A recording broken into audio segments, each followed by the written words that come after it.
Hey guys, how's it going? This is John Rivera from the Solid State Gamer, and you are once again watching an installment of Solid State Gamer Live. This is live video game streams coming at you from the interwebs. And this time around, we're still going Super Nintendo, as I am going to be journeying through and exploring the likes of Mechwarrior for the system. Mechwarrior is an interesting beast, especially this version, as it is a translation of the original Mechwarrior that came out not in 1993 as this game did, but it came out in 1989 for MS-DOS. So it's a translation of an old PC game, and it's one that hits the mark in some areas and misses it in quite a few others. But of course, I'm getting ahead of myself. This game was developed by Beam Software and was released through Activision. Beam Software, you might know them as making games like what was the one I remember for the NES? Bad Street Brawler. Yikes. Now, while that game isn't necessarily all that great, Mechwarrior is a decent game from what I've experienced of it thus far. Though, like I said, it misses the mark in terms of properly translating some of the elements from the original PC game. But we'll get into that in just a sec. Without further ado, let's get this started. Hey guys. I hope you all are having a good Sunday. It is a very lackadaisical, sleepy Sunday evening for me. So here we have the splash screens right here, Beam Software, Activision, FOSSA. Now, for those of you who do not know, the Mechwarrior franchise is actually a sub-franchise of the larger BattleTech franchise. So BattleTech started life as a tabletop pen and paper RPG from the 1980s.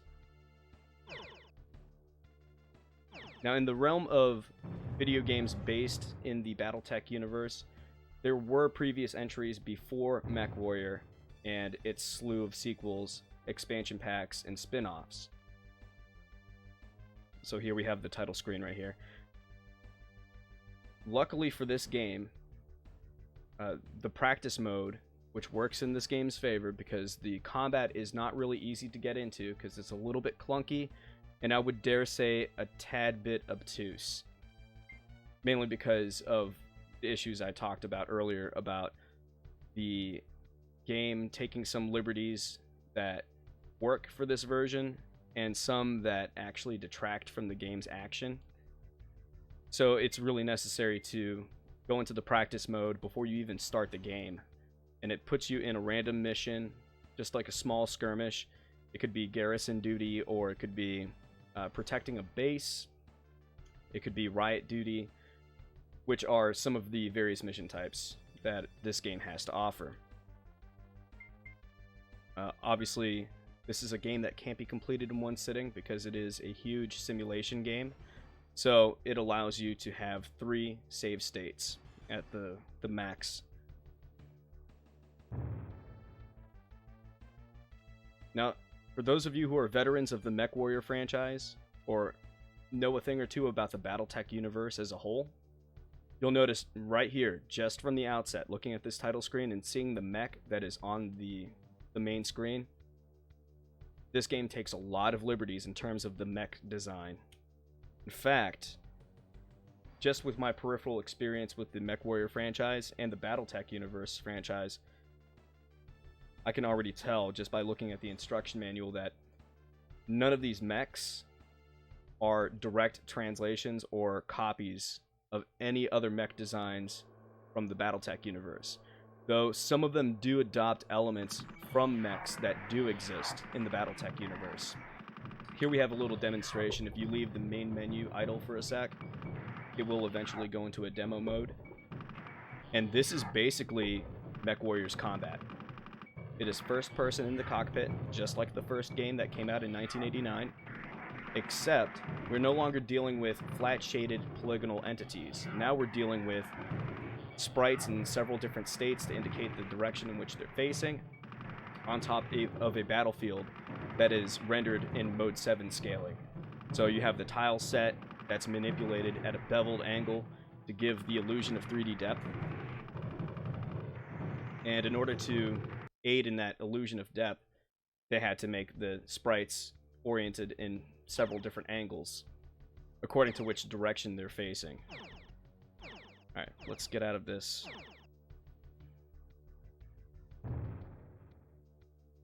So for the sake of this stream, I'm going to start a new game. Now, interestingly enough, this game does have a story. So, let's read this. It has taken me 10 years to develop and refine my skills to the point where I am now, ready to face the Darkwing Lance, the renegade mercenary cartel that destroyed my family all those years ago. So this guy has a personal vendetta.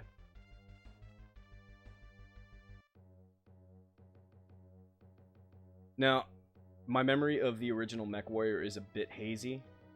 Because the game came out in 1989 and I debuted in 1988, obviously I didn't experience the first Mechwarrior back when it was commercially relevant, because I wouldn't have even been 2 years old at that point.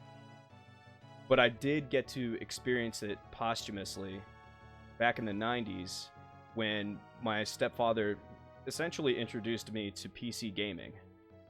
So he was the one who got me acquainted with the likes of Mechwarrior, Diablo, and a slew of other video games and video game franchises. So many thanks to my stepfather Chris for introducing me to the wide world of PC gaming, starting with the MS-DOS era. Alright, so this little screen right here is basically the, what would you call it? The simulation screen for role-playing. Cool thing about the original Mechwarrior back in '89 is that there was a huge role-playing aspect to it. You weren't just going from mission to mission for your clan per se. In the first game, you were just a mercenary for hire. So in the original game, this right here would have been the bar or the cantina, where you could go, grab a drink, and listen to the latest gossip and news having to do with the landscape of things, who was fighting who in terms of clan clashes and skirmishes and stuff, who was in need of work, who needed to hire anybody. So, now obviously, drug usage in NES games, or just Nintendo games back then, it was something that Nintendo didn't like at all. So, instead of going to the local cantina or bar to access information, make connections, and to suss out future contracts, you're now going to the local canteen, or the local cafeteria or diner. So here we are at the diner, and this icon, we can talk to the actual waiter or cook. Hi there, my name's Pearl. Listen, if you want work, there are some jobs on Gallaton, and if you want to talk to someone, feel free to drop by any time. Oh, by the way, if you hear anybody drop any planet names, such as Gallaton, remember them, and select a contract with that same planet. That same planet name at CHQ or GHQ. Sorry about that. My laptop is slightly obscuring my view of the dialogue. It's sure to lead you to more information.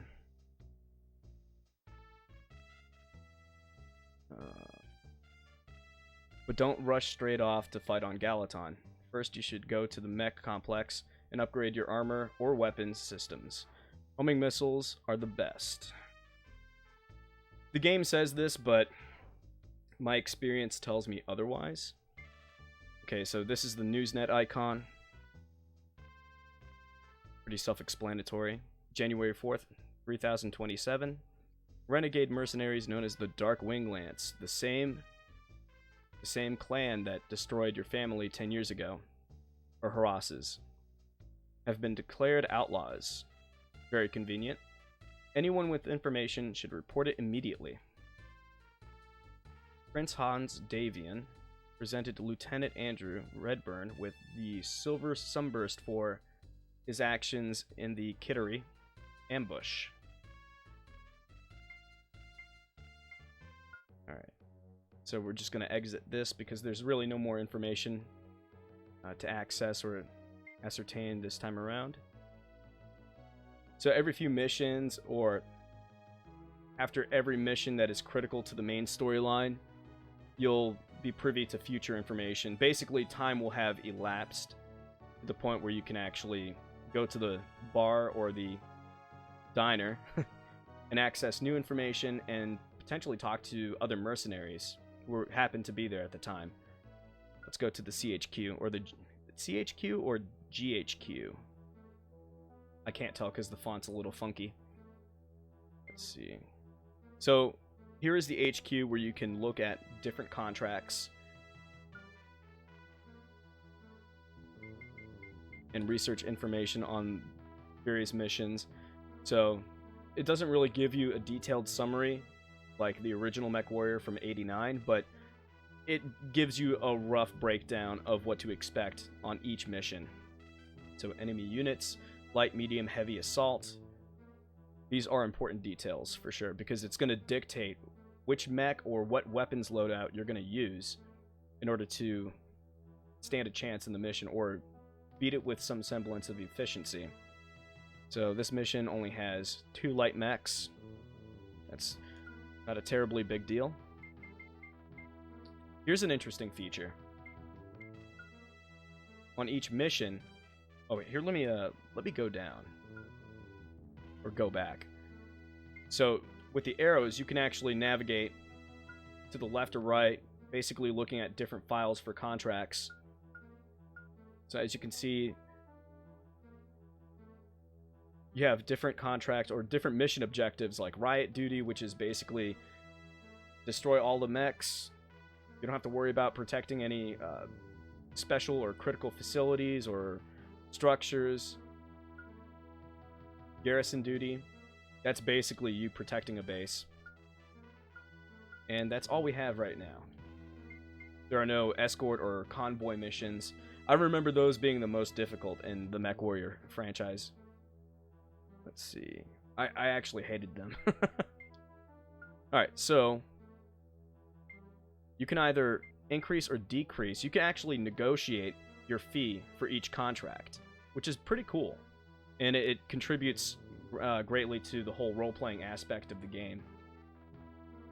But if you negotiate, if you try to ask for too high a fee, you'll either be denied outright, or you'll get it, or you'll be denied outright, and it'll affect your reputation with that particular clan or organization that's trying to recruit you for the mission. So if you ask for too high a fee, if you're too greedy, you might get it, you might not, but sometimes you run the risk of affecting how that organization and or clan perceives you in the future. And it might affect your ability to get contracts to them through them in the future, and also it'll affect your ability to negotiate with them also. So before we actually accept the terms of any mission contract, we're going to go to the mech bay. Here, let me go back to the YouTube Live dashboard. Alright, so we have 3 options so far. Can't remember what the 4th one is, but this is obviously self-explanatory. Reloading our mech. Refitting and repairing the mech. So refit is to reload any exhausted ammunition. For example, machine gun ammunition, autocannon ammunition, though I do believe that autocannons don't actually get featured in this game. I don't think they're in this game. And also missiles. Alright, so all I had to do was refit the mech or reload it with missiles. Now, this menu actually accesses our currently selected mech.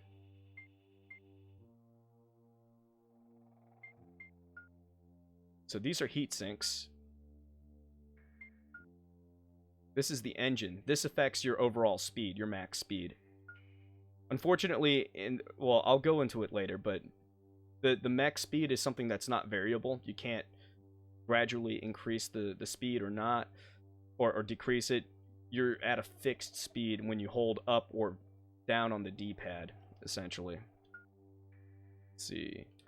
This is to buy another arm or another weapon of some sort, and you can scroll through this menu. to peruse the selection of weapons. Something that's interesting about the lasers specifically is that for some reason I believe that the size of the laser not only affects its damage output but also affects its range, which was I don't know if that was necessarily the case with the original game. Granted, take my recollection of Mechwarrior 1989 with a huge grain of salt. Mainly because my recollection of the game is a bit hazy. The last time I played it, I think it was maybe 1996. But I did play it in depth, in great detail back then. But I just remember the damage output being the most significant aspect of the laser's size. Also, the weight varies greatly. So you go back to the small laser, it only weighs 0.5 units of weight. Then you go to the medium, and it's a whole unit of weight. Now, just a whole unit of weight in this game is, I believe it's measured in tons. I'm assuming it is. They just didn't have enough space for the font, for the lettering for ton, or T even. So the large laser is, it's pretty heavy. Basically 5 tons. Now, from what I understand, you can actually load this thing out. You can load it up with up to 6 different weapons. And you don't have to worry about the tonnage exceeding the overall tonnage of the mech itself. I remember in Mechwarrior 1 and 2, at least, that if you exceeded the tonnage of the mech, then your mech would just not be able to be deployed. Like, you couldn't use it because you've exceeded the critical tonnage of the mech. So it would just be like a gigantic paperweight at that point. So according to this menu, we have a small laser and an SRM homing, which is interesting. I remember the LRMs being the homing missiles, and then the SRMs being just direct ground-to-ground missiles. Anyway, like I said, I could be wrong about that. Let's see. Let's see if we can acquire a medium laser.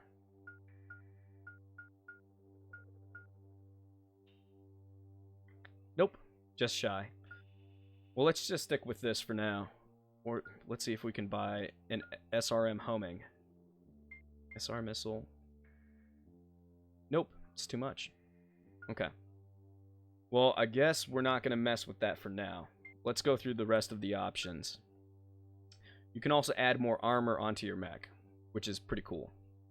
But bear this in mind, every single thing you add to the mech, whether it be a heat sink or an expansion to the engine or an expansion to the jump jets, all of that stuff adds weight. Actually, you know what I'm going to do? Let's go to the jump jet menu.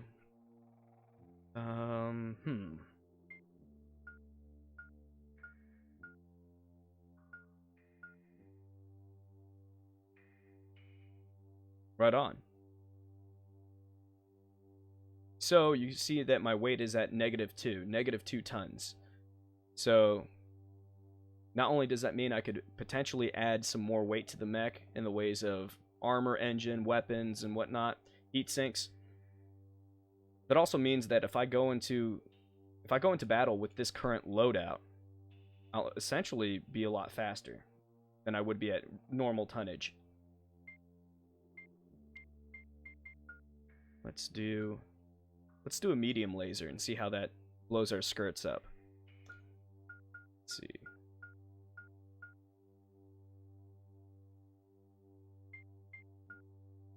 Boom. And let's see if we can...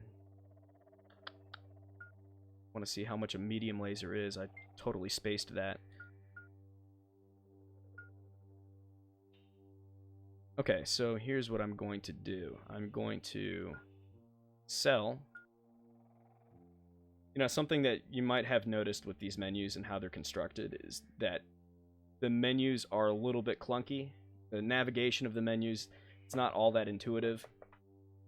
It's a lot of just repetition. You know, you can't just go back to the buy or sell menu for the weapon. Once you've bought a weapon or sold a weapon, it just kicks you back to the general menu. So, there are some aspects of this game that are cool. The Though a lot of the aspects of this game that are lacking, they're lacking in a way that makes the game less intuitive.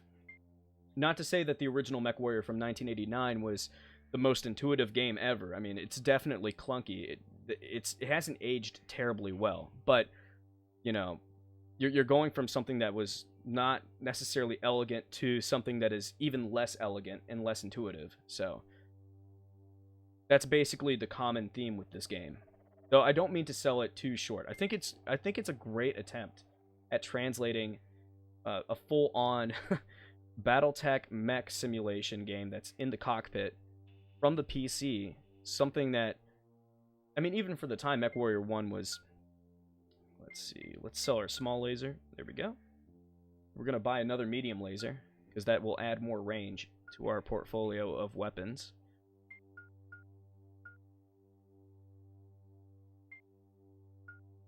There we go. So this should do us nicely. And then this menu right here, of course, you can buy future mechs. Now, like I said, these mechs do not... They do not mirror the mechs that you see in the BattleTech universe, nor the actual first Mechwarrior game.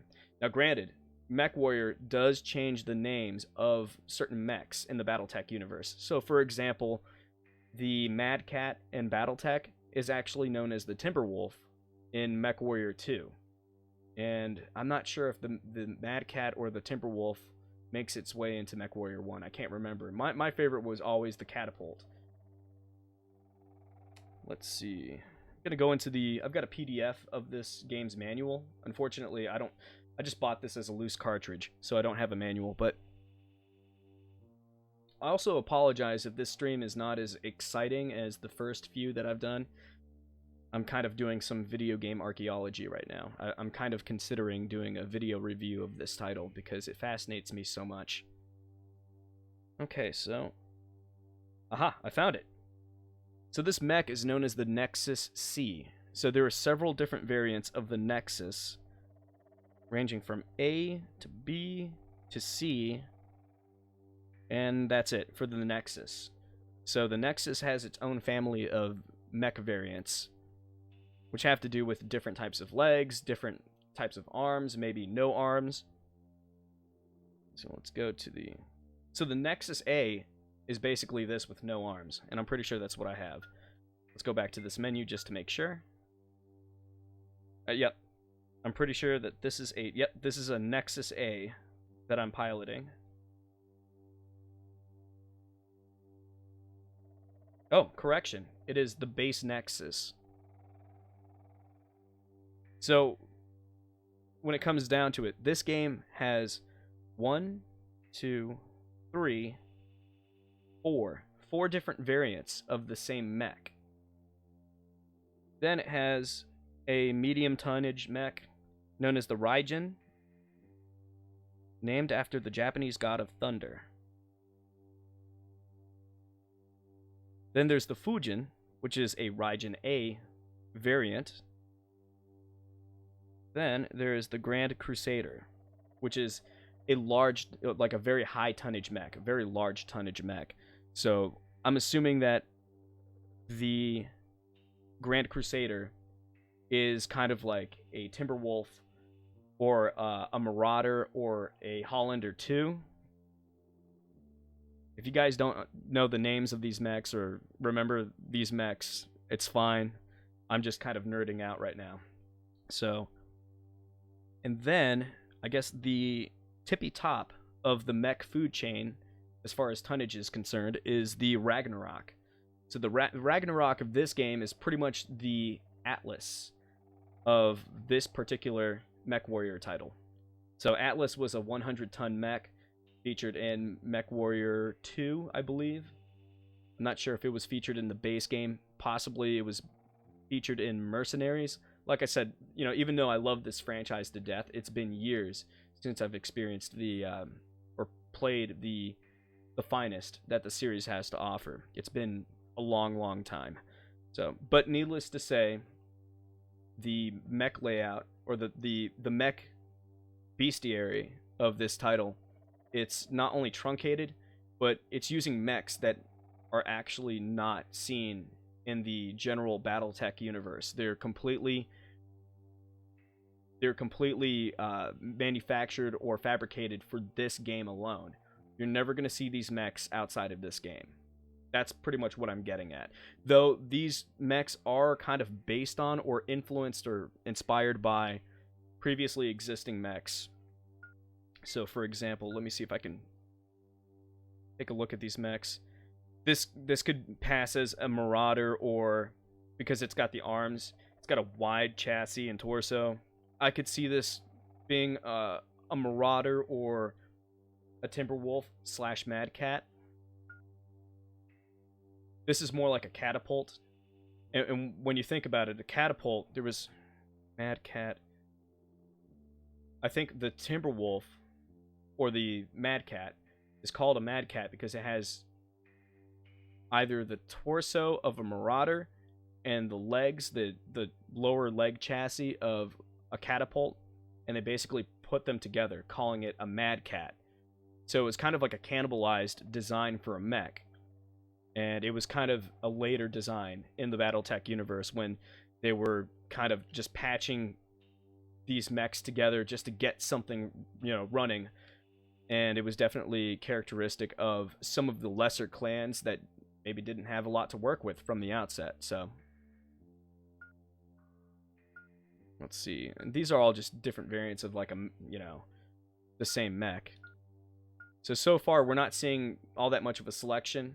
But then again, we've yet to even go on one mission, so. Alright. We have our loadout ready. We have our mech equipped and refitted.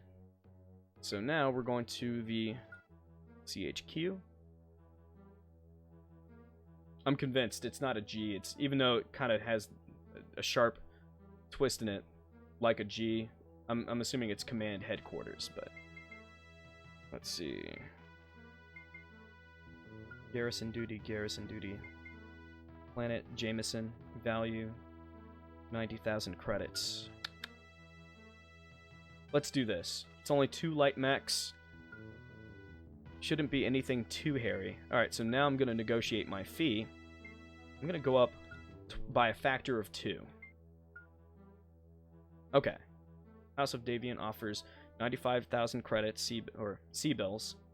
I'm assuming it's credit bills. C-bills for this contract. Alright, so I've accepted the terms of the mission.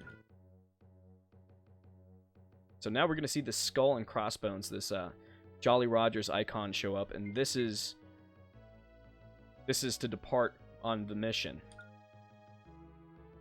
Something that's interesting about this game that I'm pretty sure is lacking compared to the original Mechwarrior from '89 is that you could actually drop ship to multiple different planetary systems. You didn't just stop at this one hub on Galaton. At least I'm pretty sure this one hub area, you always go back to Galaton. Though I could be wrong. There's really no indication as to whether or not you're actually drop shipping from one planet to the next. I think you just go to a mission, then you drop ship back to Galaton at this little hub city. Mech ready? There we go. Me gusta café fresco. Okay, so now we have this Mode 7 scaling action as we're drop shipping. That's something that does not happen in the original Mechwarrior.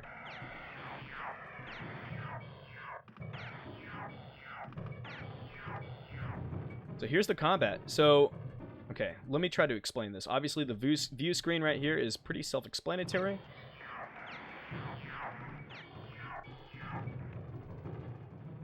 And that's all she wrote. Alright. The next mission I get into, I'll do my best to explain all that stuff. Because when you get into a mission, you don't really have a lot of time to dawdle. So, commission paid, 95,000 C-bills. Nice. 118,000 C-bills. Successful mission. Your persistence and true mercenary skills have kept you in good stead. For now. So, interestingly enough, this is kind of like a redo or redux of the victory screen or the mission, like the mission debriefing screen that you saw in Mechwarrior 1 from '89, though the graphics are very, very different. The border is different, the font's different, the portrait of your character is entirely different. Though I will say, even though this guy's smile looks a little bit derpy, it is a nice little image. It's a nice little rendering right here. There weren't that many colors to work with in the original Mechwarrior. Most of the colors were kind of dedicated towards the on-screen in the cockpit mech action. So you saw more colors on the landscape than you really would see in any of like the sprite-based artwork. There were only so many colors they could work with because they were trying to cram the role-playing aspect, the first person in the cockpit mech action, complete with soft-shaded polygonal action or soft-shaded polygonal graphics to facilitate said action. And then they had the sprite work for all the various menus. So there was only so much they could do to maintain some variation in color while maintaining the overall complexity with the 3D action, the simulation aspect, the role-playing aspect. There's a lot in that original game that I don't think was really ever attempted ever again. When you go to Mechwarrior 2, you have graphics that are a lot better, texture mapped, 3D polygons for the graphics in the cockpit at least. You also had pre-rendered CG graphics for the menu, like the hangar bay and all that stuff. Really great imagery. I mean, amazing graphics for the time. But unfortunately, they had to streamline the plot of the game and constrain it to you working for one of two different clans. The Wolf clan, I'm trying to remember the other clan. Was it the Ravens? I can't remember. There are so many different clans in the Mechwarrior franchise. It's not even funny. Anyway, let's go back to the diner. Let's see. Oh, it's the same information. So there is essentially nothing new. Okay, January 5th, 3027. Renegade mercenaries known as the Dark Wing Lance have... Oh, okay. It's the same thing. Alright, so let's leave the diner.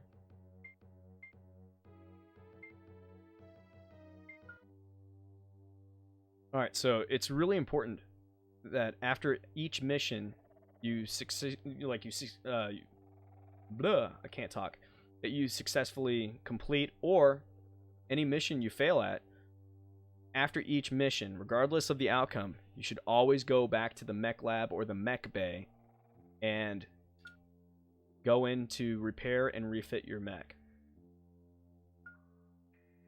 And surprisingly enough, all I had to do was refit my mech. I didn't really sustain any damage to any critical aspect.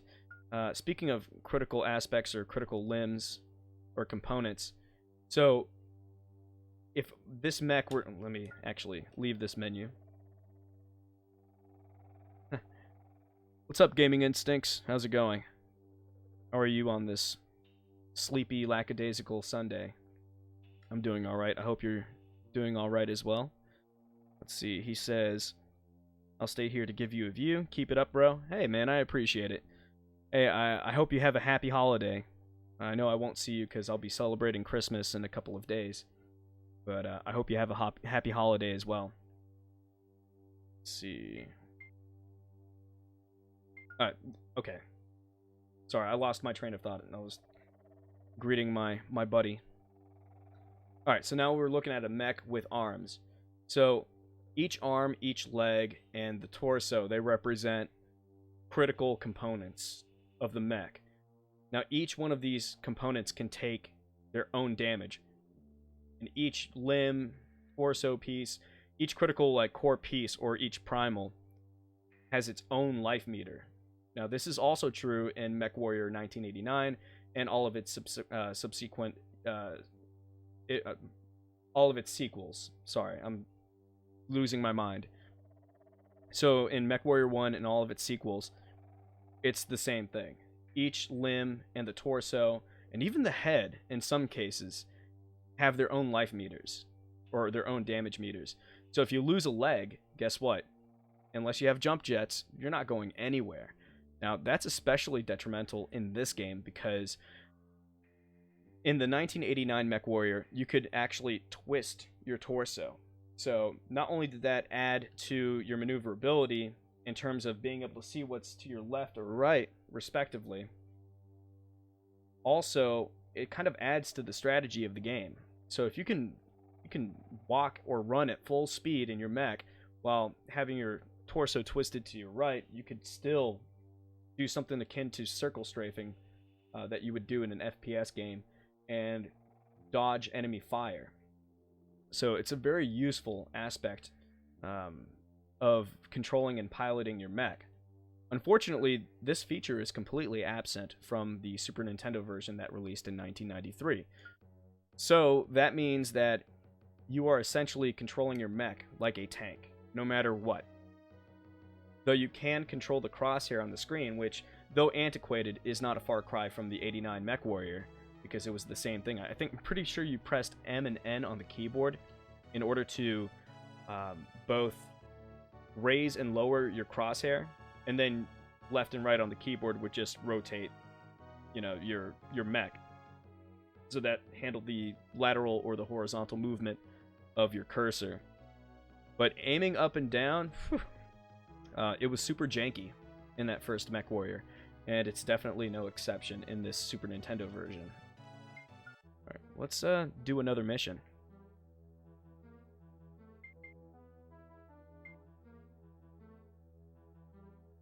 Let's see, Riot Duty. The planet was Kagron, right? Enemy units, 2 light mechs. Yeah, let's do that. Kagron. Okay, I was right. Alright, let's go up on this. Nice. Now when you hear that, that little chime, that basically means that you are right on the money, quite literally.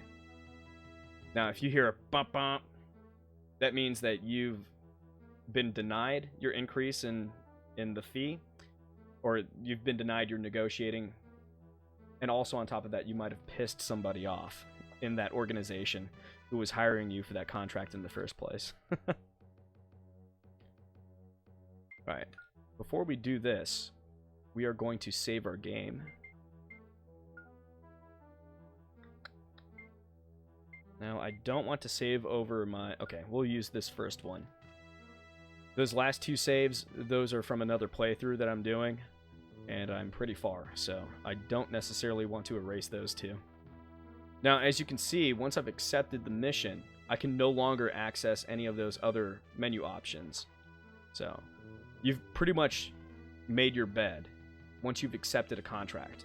The only way to get out of it is to either complete the mission successfully or flop the mission.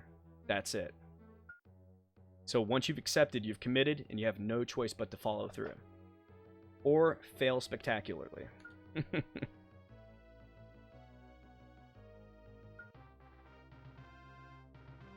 Now, it seems a little bit redundant that I have to select a mech, but you can actually acquire more than one mech. It's another thing that sets this game apart from the likes of Mechwarrior 2 and its subsequent expansions.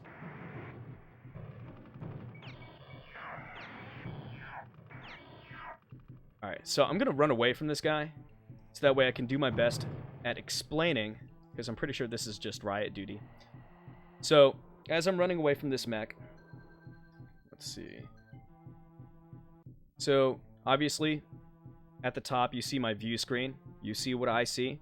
There's the cursor. If I hold down the Y button, I can actually manipulate the cursor all around, which is cool. It means I can actually aim to slightly the right of the center of my cockpit where my mech is facing while walking forward or backpedaling, which is pretty cool. I dare say it was their way of,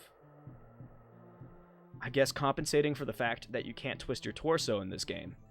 It almost works, but it's kind of like a situation of close but no cigar. Let's see. Below the cockpit view, we have the radar, which is quite accurate. It works quite well. To the right of that, we have the indicator of my own mech, or the mech that you control. And it's cool because it's always rotating. Now, you'll see that my leg is blinking red. Now, when a critical component starts to blink red, that means that it's kind of in danger of being destroyed. Now, the more frequently it blinks, the more close to critical failure it is. And then once it's gone, it's gone. You never see it again on the mech.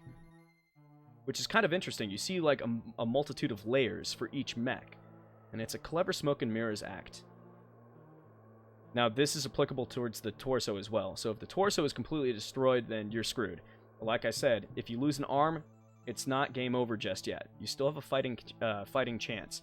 If you lose a leg, same thing. You still have a fighting chance. Now, if you have no jump jets, you're basically a sitting duck. Like, there's nothing you can do. You can't rotate. All you can do is stay on that one leg. You can't hop on it because you're too heavy. Now, there's a heat indicator too.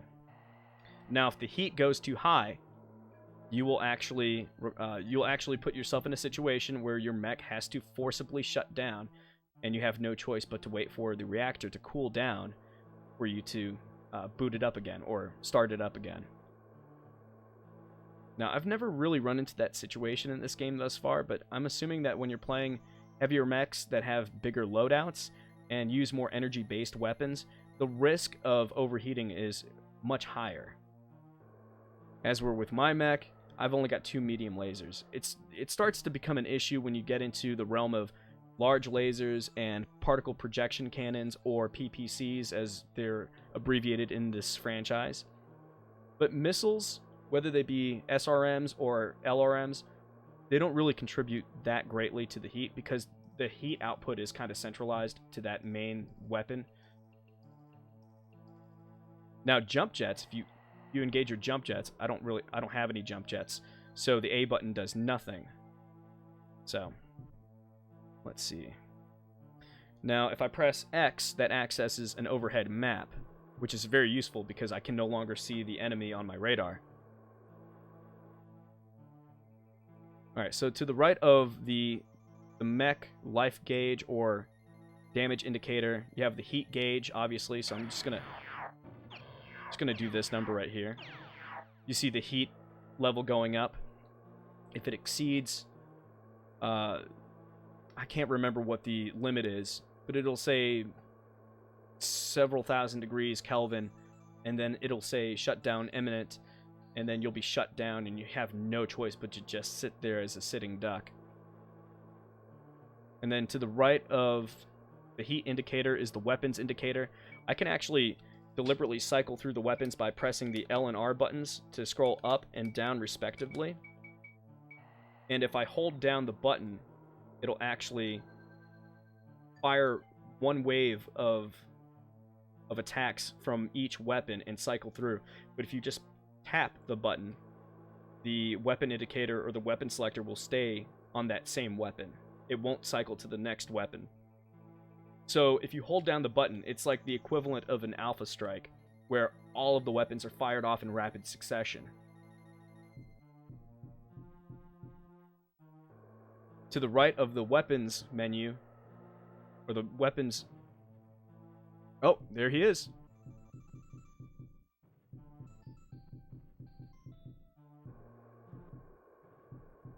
So to the right of the weapons subscreen, you have the status subscreen of the closest targeted mech. Alright, so now that I've explained all of that stuff, let's show this mech how we do things downtown. Boom. Mission complete.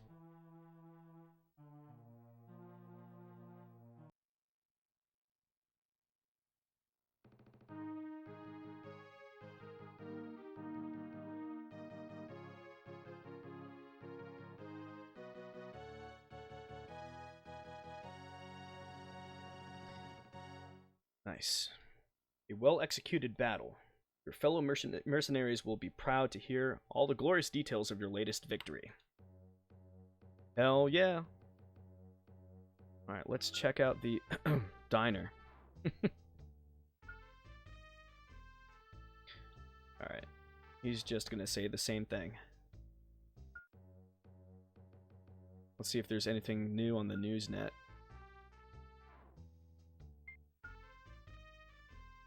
Nope. Only thing that's different is the date.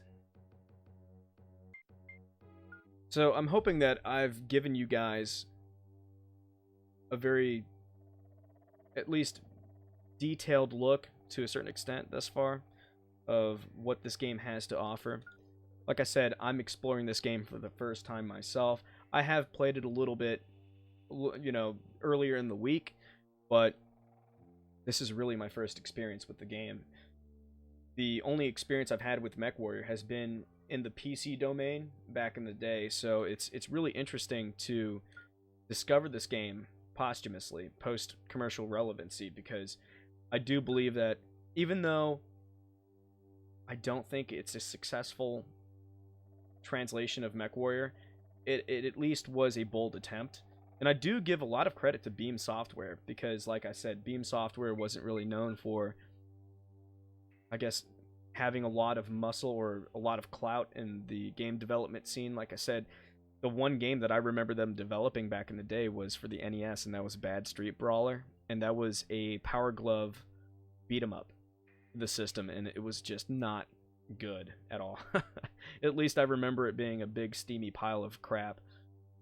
So I actually do have to tip my hat off to Beam Software for really trying their damnedest to translate such a complicated simulation game and a role-playing experience to boot to the Super Nintendo, using Mode 7 scaling graphics and bringing a lot of the depth of the original Mechwarrior to this system. It's actually quite impressive. Just at the same time, they were so close, they did miss. They did stumble a little bit. But I would chalk that up to the limitations of the system. And who knows, maybe if they had another year to let this turkey cook, it could have been something incredible. Instead of being something that's just, I don't know, a cul-de-sac from the past. Because that's how I see this game. Let's see. No, let's not do the heat sinks. I want to see if I can outfit this thing with a large laser. Can I? Ooh, okay. I think we are in business now. Yeah, let's do that. Let's see what mechs are up for sale.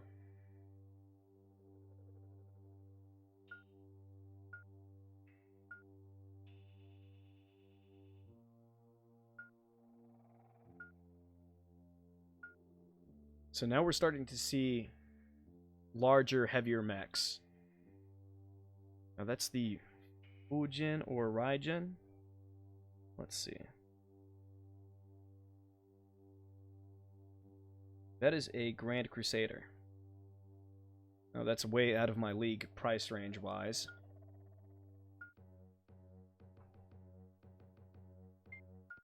So we'll just take another mission. Let's see, Riot Duty, Garrison Duty. Another Riot Duty. Gallaton. Oh, okay, so the reason why the story hasn't really progressed is that Gallaton is my first objective in terms of pushing the story forward for my main character, Harras, or Harris. So if I take this mission and complete it successfully, then I'll move on. I guarantee you that there will be some new things to discover at the diner, and there might even be some new things to discover at the Mech Lab or Mech Bay. So let's do this. I'm going to negotiate for a higher fee, but not much higher. Okay, there we go. House of Davison.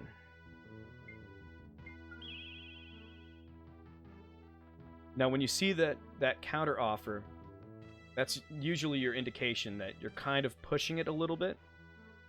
If I were to increase it by like a factor of 2 or 3, guarantee you that that Davison organization would most certainly reject my renegotiated price, and not only that, they would actually be a little bit irritated with me.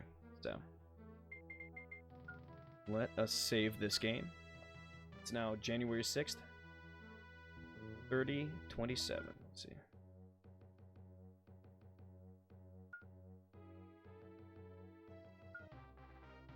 Alright, so now I'm equipped with a large laser, which means I can attack from longer ranges. So mode 7. Whoa! Let's check our radar. This radar is very, very useful. Now I'm in the water.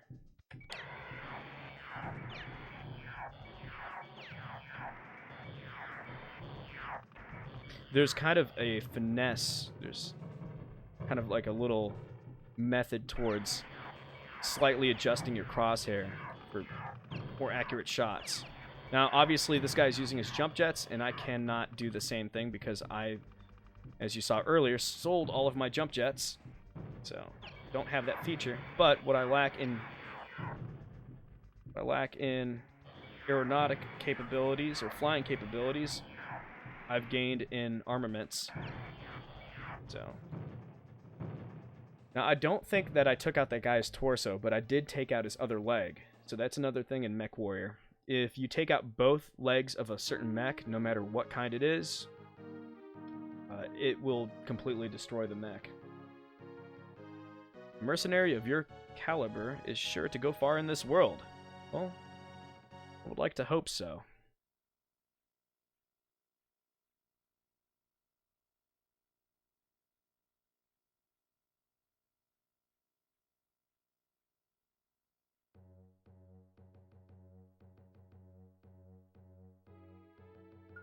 Okay, let's do this now.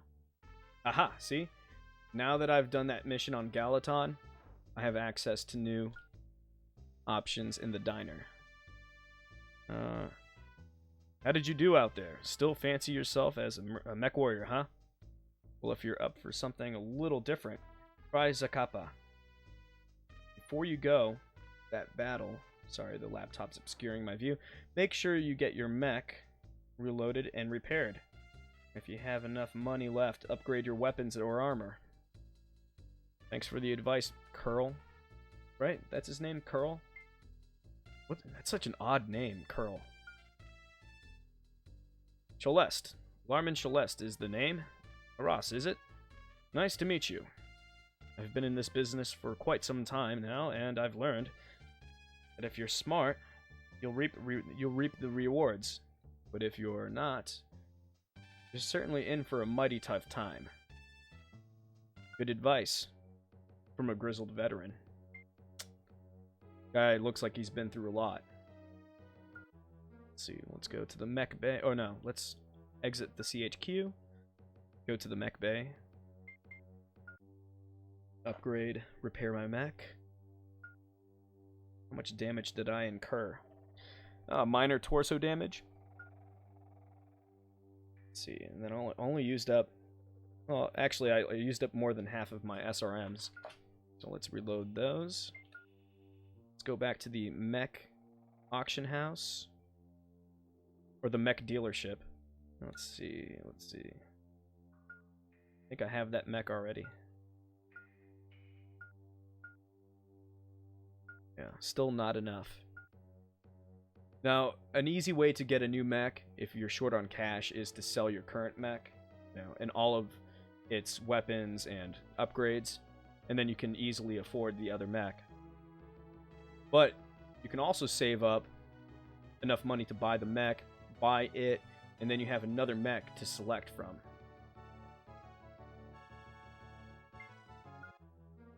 Let's do another mission. What time is it? It is 10:55.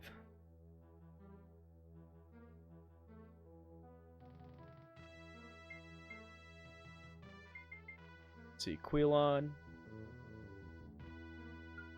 Wait. Wrong option. Escalon. Zacapa. Alright, so Zacapa is the next mission that advances the storyline. So, I'm going to avoid that for now.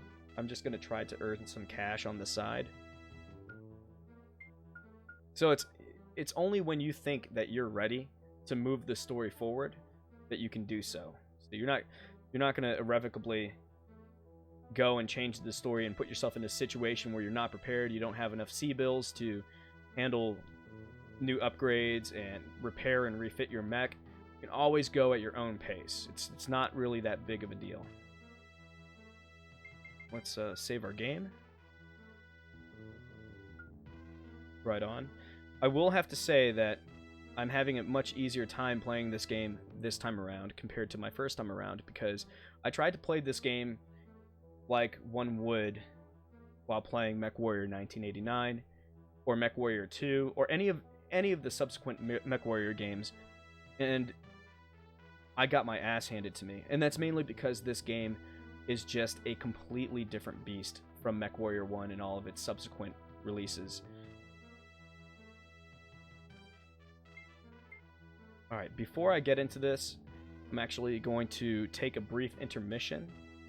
So, hope you guys hang tight, get ready, because after a few minutes, I'll be back, and we will get back into some Mechwarrior SNES. So, see you guys in a few.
Alright, and I am back. Hope you guys weren't too bored by that. I tried to make the intermission splash screen as interesting and as weird as possible for your viewing pleasure. Ah, gotta love pure black Cafe Bustelo.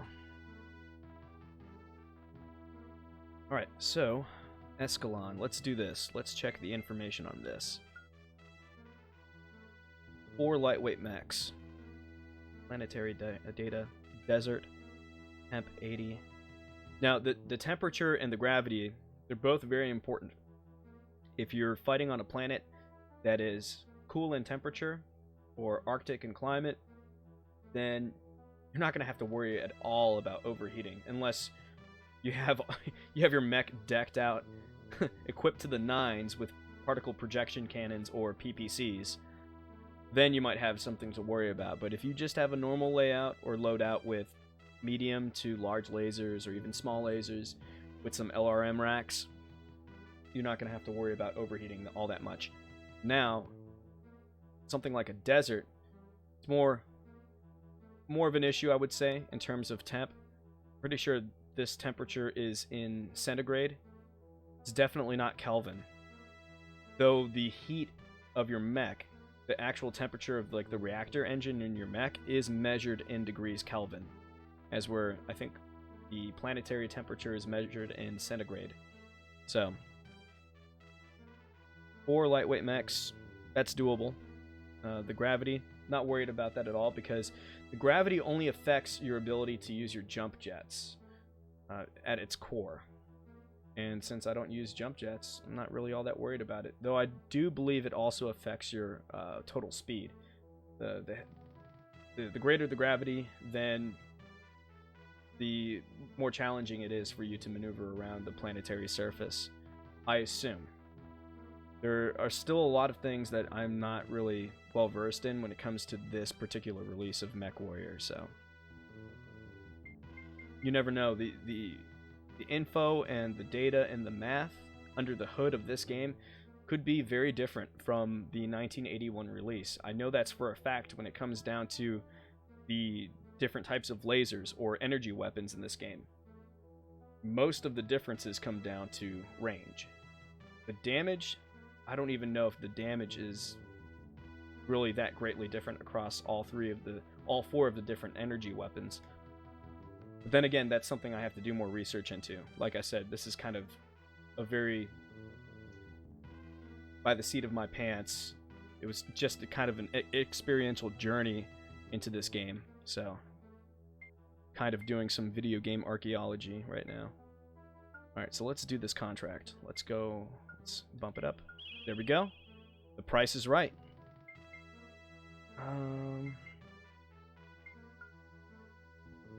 We'll do that. We'll save and then accept the contract. And we'll be on our way.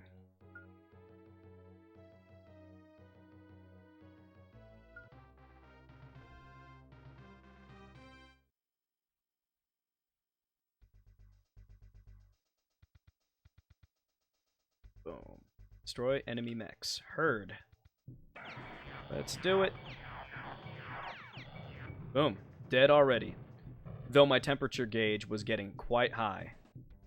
Let's check our map. Where are you? Where are you? There you are. There you are. Let's sidestep over here. Alright. Should be hitting him from this range, right? No? Okay. What's up? Maybe I have to be just a tad closer. Okay, yep. Guess I was right in that regard. Boom, dead. Next, please. You guys remember that Final Fantasy III commercial that aired in the 90s? Next! The Moogle. The Moogle was just like laying waste to all of the bestiary from Final Fantasy III. He's like, ooh, so scary. Blows him up with like a flick of the finger. He's like, next! Oh, I miss the 90s. I wish they would come back. Oh, snap. Taking damage, taking damage. Boom.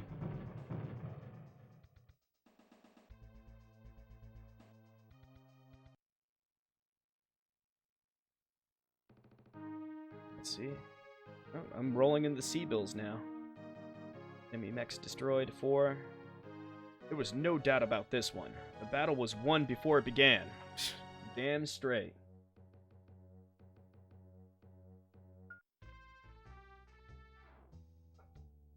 Okay, it's the same information from before. Nothing new.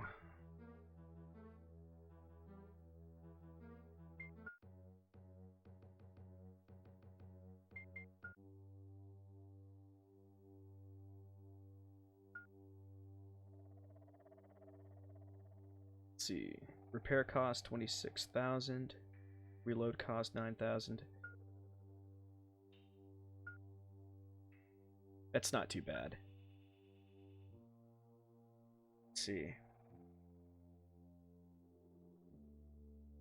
I kind of want to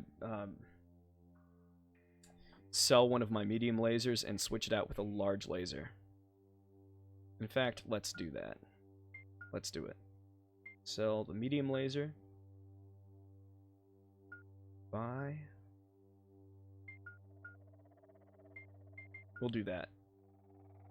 Whoa! That's amazing. So I'm still at weight. That's perfect.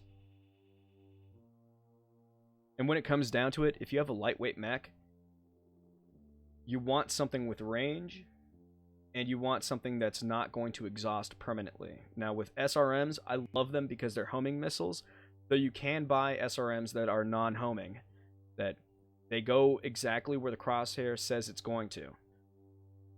That being said, they do eventually run out. And I've been in situations in this game where I've run out of missiles before I have even gone halfway through the number of mechs that I am tasked with destroying. And let me tell you something. When you run into a situation where all you have left is maybe a small laser or two in your weapon loadout, after all of your missiles are exhausted, and you still have maybe a heavy mech and a medium tonnage mech to go through, man, that is some cold comfort. I'll tell you that much.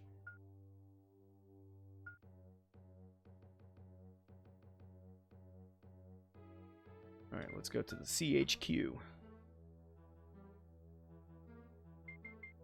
Solaris, Riot Duty. Let's check the info for this.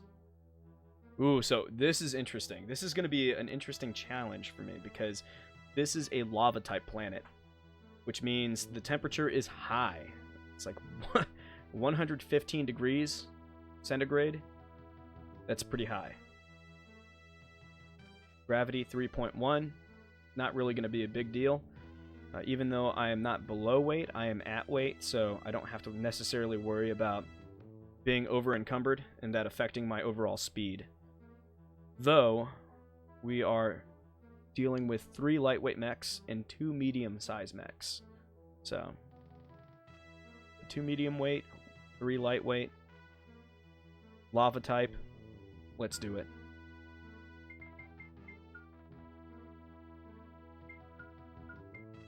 Oh.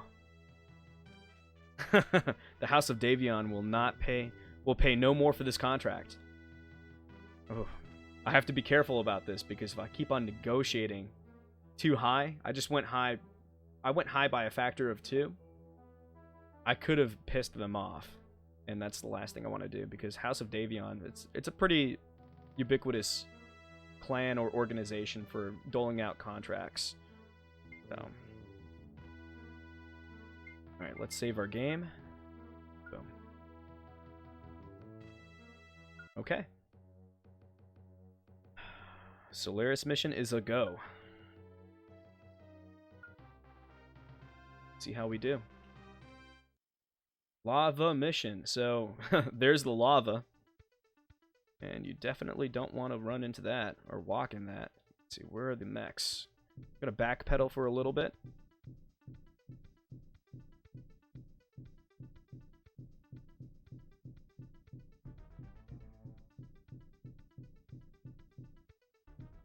So as you can see, my heat meter is already at 1 notch.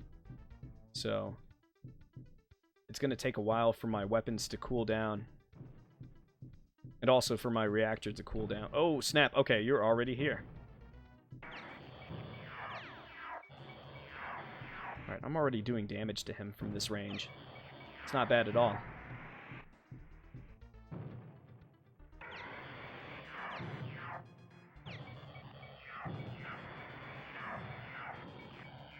There goes one of his arms.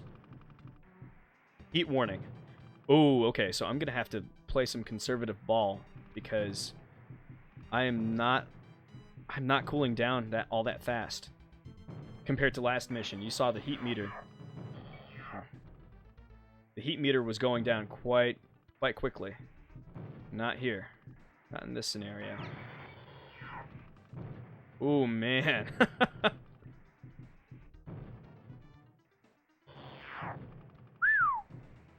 Damn, my heat meter is an issue this time around. Boom, there we go. Mm-mm.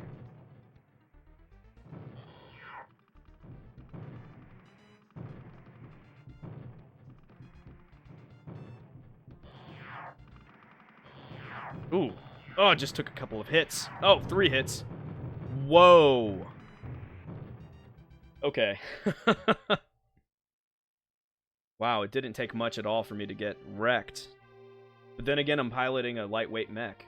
So, let's see. Commission 0, C-bills paid, nothing. And I didn't even destroy more than 1 mech. Obviously, the rumors about you were wrong. My kid brother could have fought better than you just did. Ouch.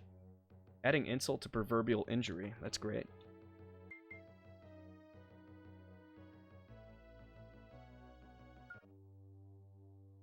Now, as far as I understand, you can only lose so many missions before you get a game over.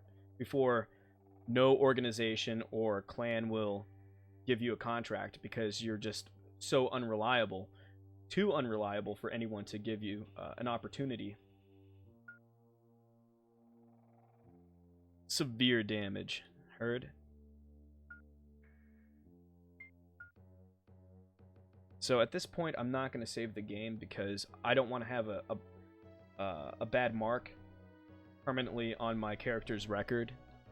So, unfortunately, this game, even though you can only fail so many missions before it's game over, there is no failed mission tally or indicator or meter that visually represents how many more chances you have until it's just game over straight up. So the last thing I want to do is save my game before I am 1 mission failure away from getting just an unequivocal game over, which would be terrible. So okay, I'm assuming that, yeah, it's just the same information. Okay, let's check the CHQ.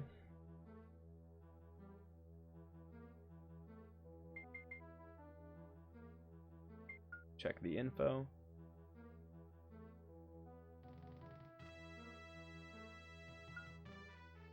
Jameson. Okay, let's do this. And I'm not gonna... let's negotiate a factor higher. There we go. The price is right.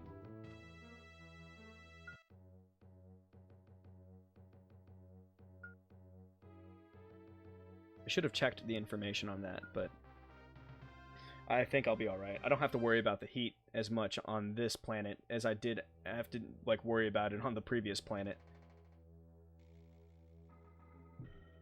Oh, okay. Pincer attack. Heard? Getting out of here. Mm-mm. Nope. Whoa, this guy is super fast. Nope.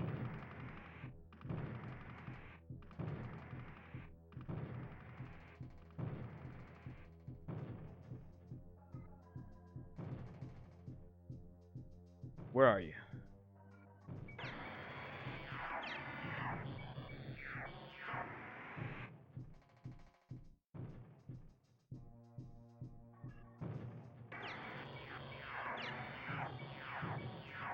Come on, get wrecked. Nice. There we go. Oh, I can't believe that. His last attack just hit me. That was rough.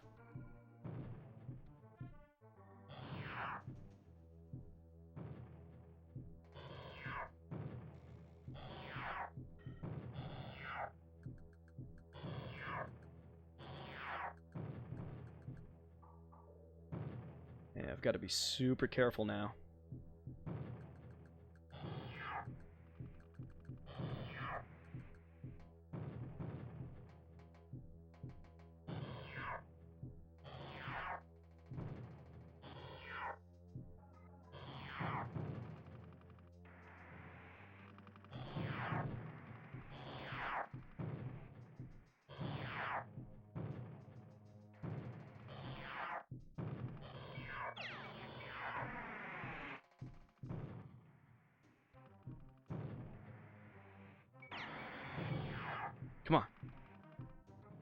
Yes! There we go. That last missile got him. I have to play some highly conservative ball right now because I am like maybe one SRM hit away from complete failure. Come on. Come to Papa. Come to Papa. Come to Papi. Come to Papi.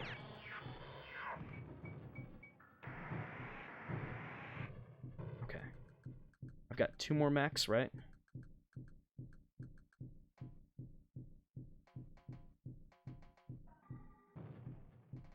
Something that's interesting about the mech AI is that they're not especially, I don't know.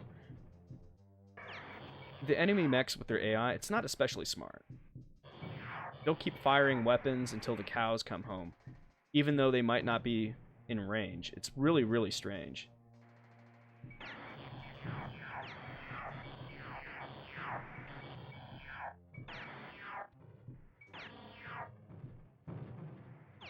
Oh no! Oh no!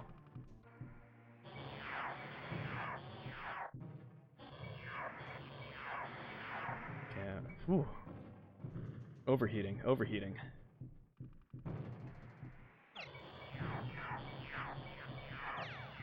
Come to Papi. Yeah, there we go. Mission complete. Man, that was crazy. I took, what, maybe 1 SRM hit to the torso, and that almost completely wrecked me. A well-executed battle. Fellow mercenaries will be proud to hear of all the glorious details of your latest victory. Enemy mechs destroyed 6.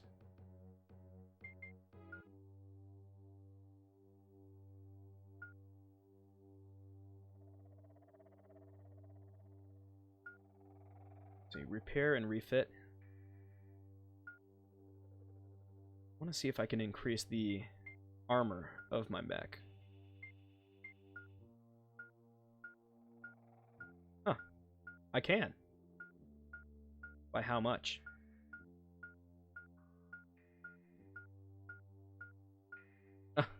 It's not telling me.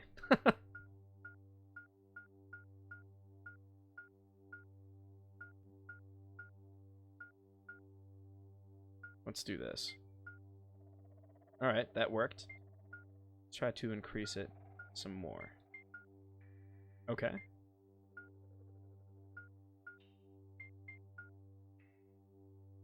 Alrighty. Whoa, what? Huh. How much more can I increase it? Alright, let's do that. Let's leave it at that for now.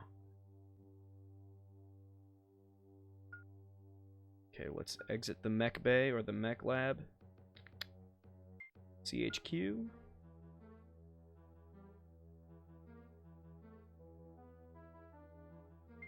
See, garrison duty, garrison duty. Rostov, garrison duty. Garrison duty on Zacapa. That progresses the story, if I remember correctly. Jelenia. Let's check this one out. Desert, temperature 91. 3 lightweight mechs. 1 medium weight mech. Let's do it. Yeah, the price is right.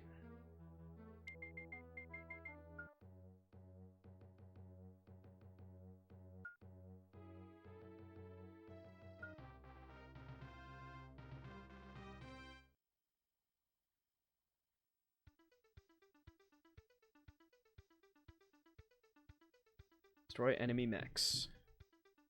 Alright, attack from almost every side. Oh, whoa, whoa, whoa, hey, buddy. Holy smokes. Let's take you out really fast. Still more mechs. On 3 sides. Where? There we go, there's another one in the bag. Let's see, 2 more. Which one was the medium weight mech? Not that one for sure. That one's got to be like a lightweight, right?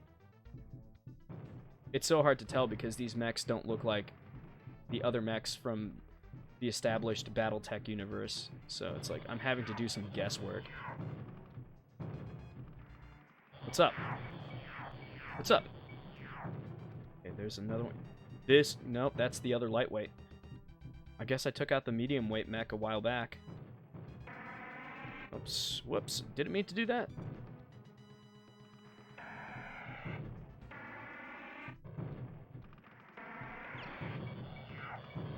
Guys, toast. Whatever.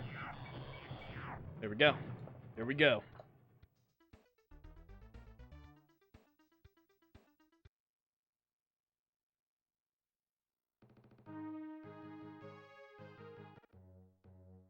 Whoops, I didn't mean to skip that. Oh well. I'm pretty sure I took minimal damage, because my torso wasn't even flickering, so... Yeah, minimal damage. Let's see, what's at the mech dealership?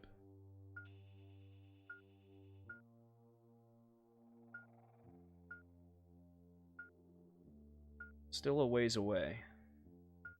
That's okay, though. Didn't mean to do that.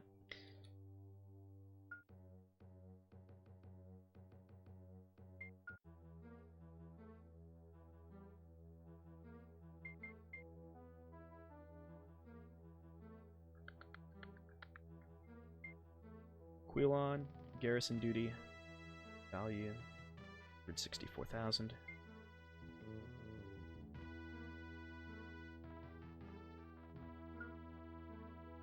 Whoa, okay. Okay, I'm glad I looked this up. Okay, 3 lightweight mechs, 4 medium weight mechs. Screw it, let's do it. Oh gosh. House of Davion will pay no more for this contract. Shit, what do they have against the lava-based planet missions? They don't want to pay. They don't want to pay out any more than they have to for the lava-based planet missions. All right, we'll do it.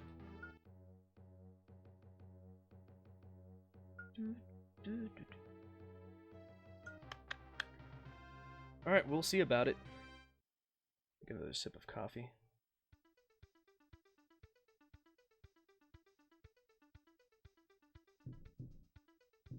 Alrighty.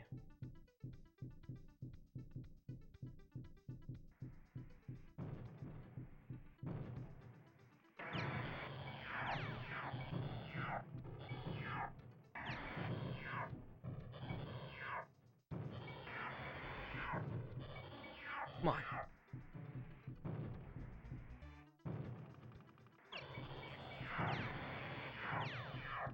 Come on, die already. Oh, jeez. I'm getting dangerously close to this guy's missiles. Yeah, there we go. One in the bag.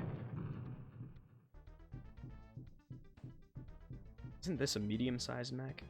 Right?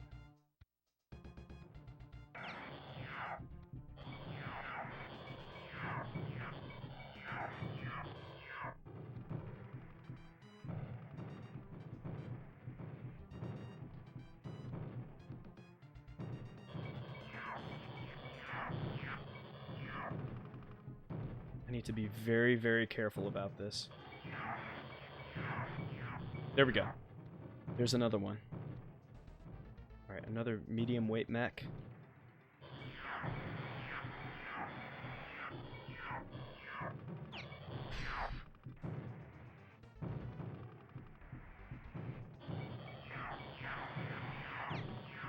Come on! Come on! Yeah! Ooh, I almost ate that missile. I almost ate that missile, dude. Oh, God.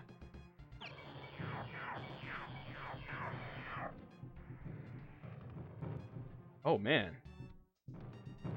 3 more to go. Okay. I think I can do this. Oh, there we go.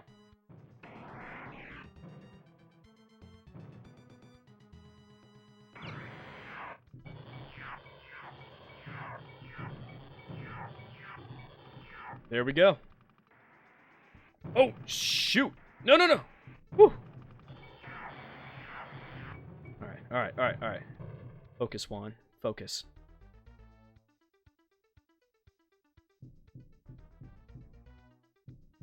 Two more left. You've only got 2 more left, John.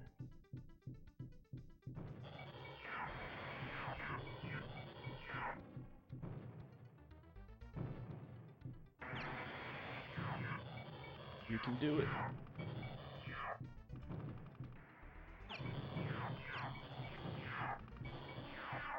Come on, almost critical damage. Got 1 more left, John.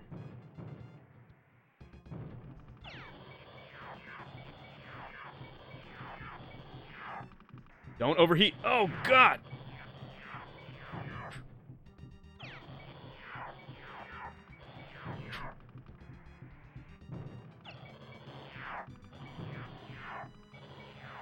Come on! Yes! Alrighty.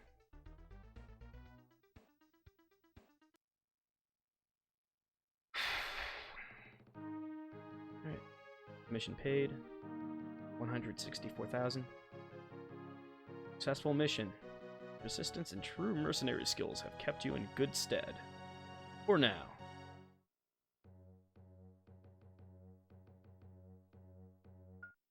Let's see if there's anything new. Alright, nope, there isn't.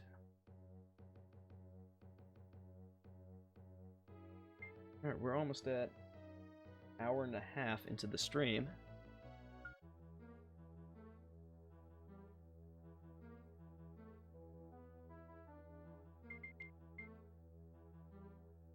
Actually, let's repair and refit our mech first.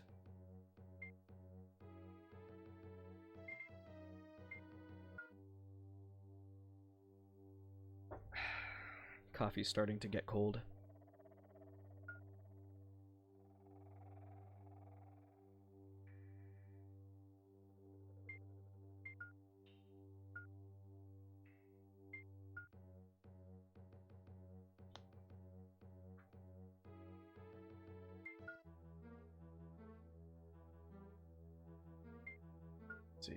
Let's see. Let's do this mission on Zacapa. Let's see. 141,000. Let's bump this up. Price is right.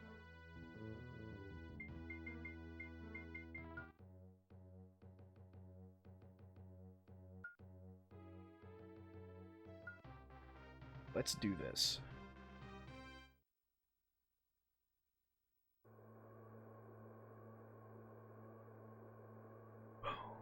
Destroy enemy mechs. Oh, you were way too close. Whoa, whoa, whoa, whoa, whoa. You guys are way too close. God have mercy. Oh, here's one.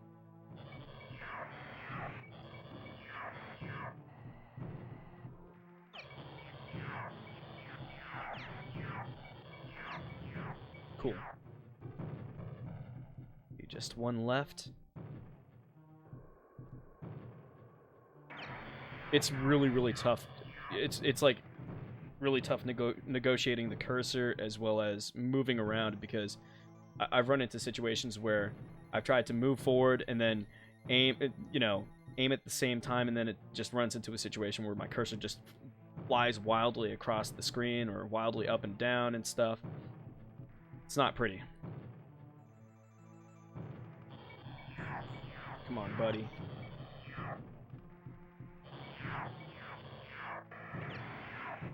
Come on, take it. Take it! Yeah. Mission complete.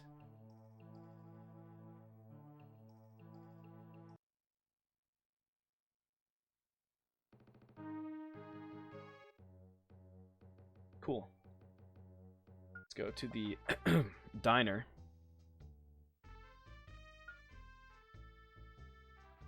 Alright, Curl. What do you have for me now?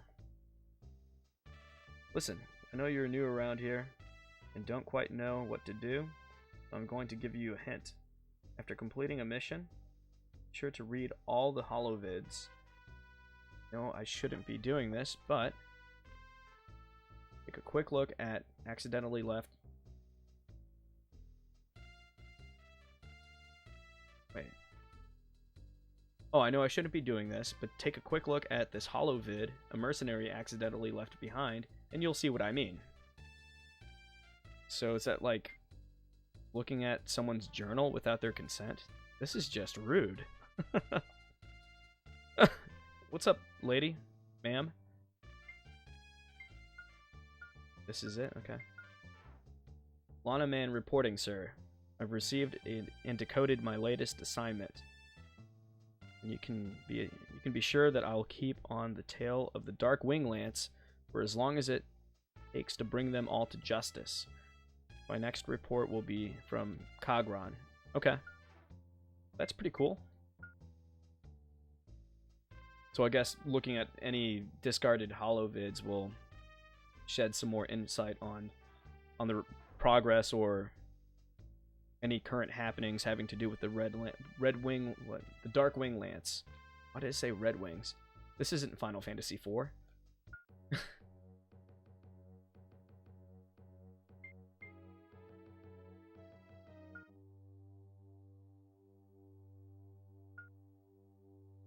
see, minimal torso damage.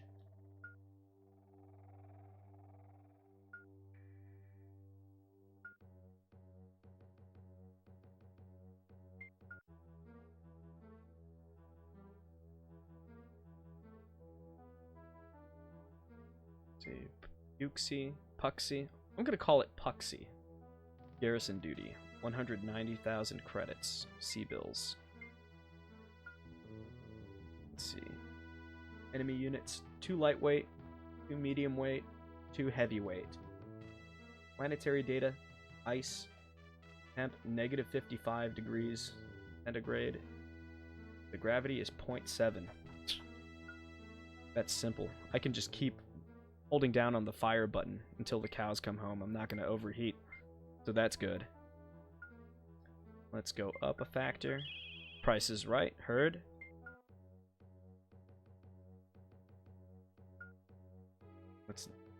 Let's do this.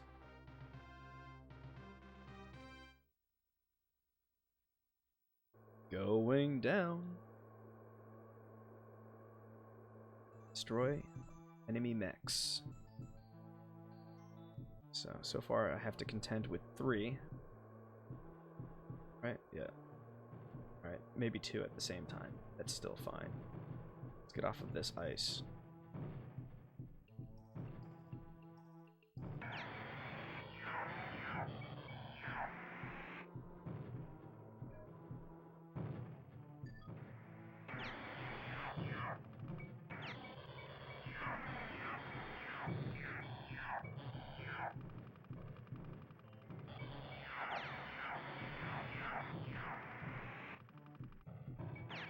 Go. This is it. Yep. You're done.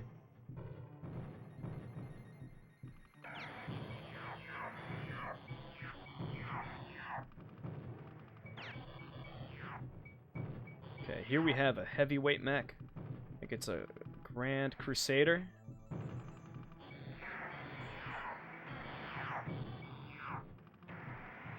Nice. Boom. Heavyweight mech done. Okay, so we're just left with 3.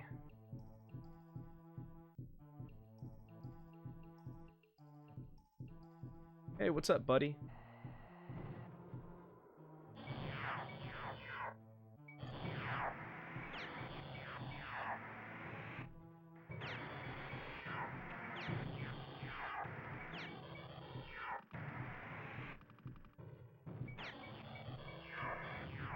Here we go. Death in midair. Heard.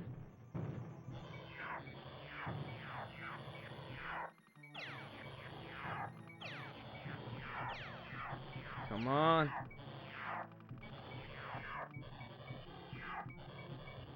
Boom. 1 left, right? Yep.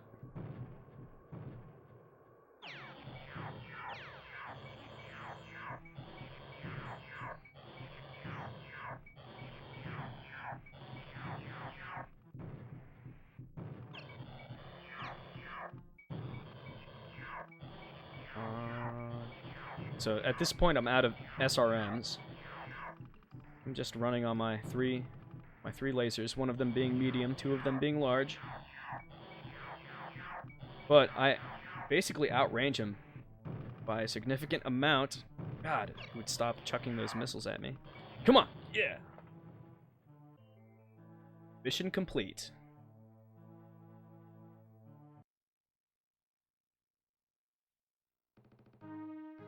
Mission paid, 195,000 sea bills.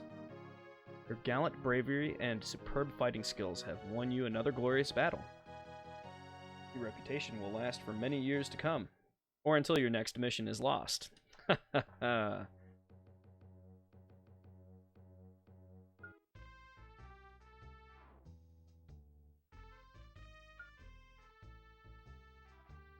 see. Well done. You can continue to keep up your repair costs, or let's see, if you can continue to keep your repair costs down, or upgrading or even customizing your mech will be no problem at all. Yeah, he's right about that. Basically, it's all about keeping your damage to a minimum and not exhausting all of your resources during a single mission. Because the more ammo you use, the more missiles you use, and the more, I guess, the more rounds you use with the autocannons and the machine guns, and the more damage you take on, the heavier your repair costs will be.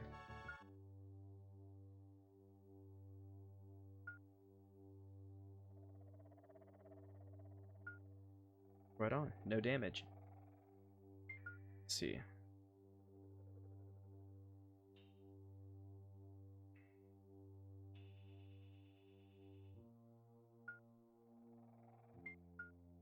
Oh! I did not mean to do that. I just made a... Yeah. The cool thing about this game is that the sell price and the buy price are the same. That's that's like one of this game's saving graces.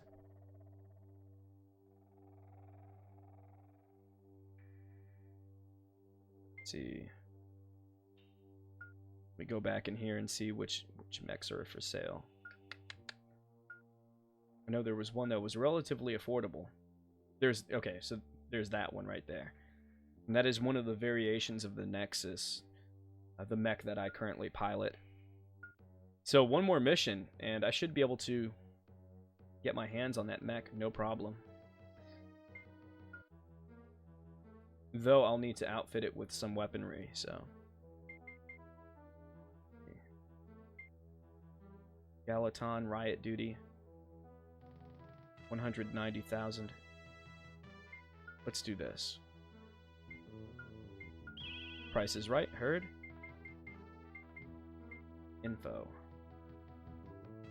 The 3 lightweight mechs, 2 medium weight mechs, 1 heavy mech, 1 heavyweight mech. Not too bad. I think I can take them.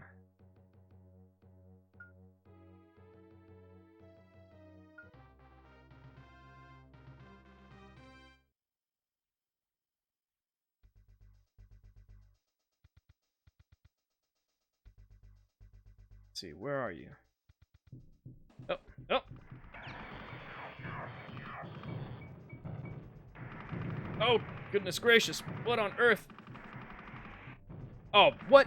This jerk right here? Piss off.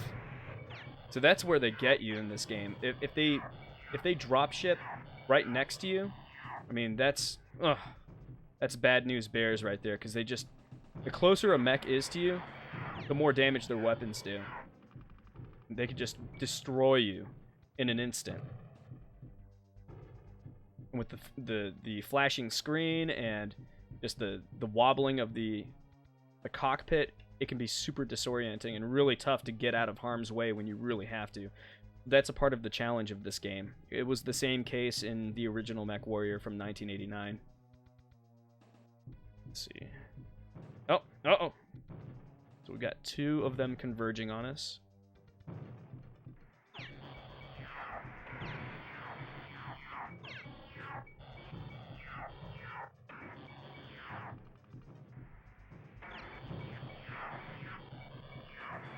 There we go. Critical damage. Yep. Done. Let's see. 2 more mechs left to go, I think.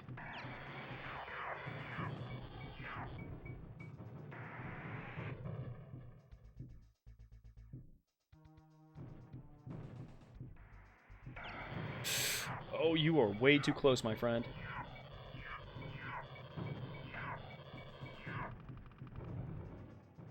Nice. Another mission in the bag.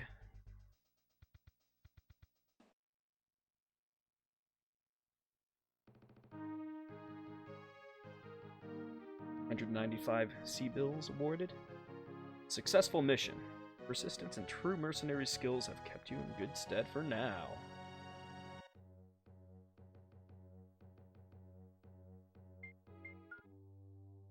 Pretty sure I didn't really exhaust any of my weapons. Or my missiles.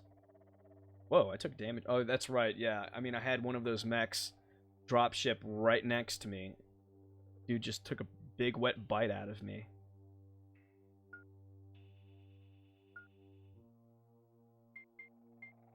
Let's check this out. I kind of want to buy this one. MRM. Not entirely sure what that is. Huh. Medium range missile?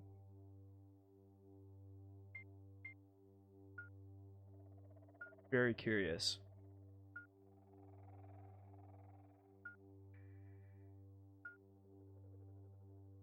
Actually not far off from being able to afford that one.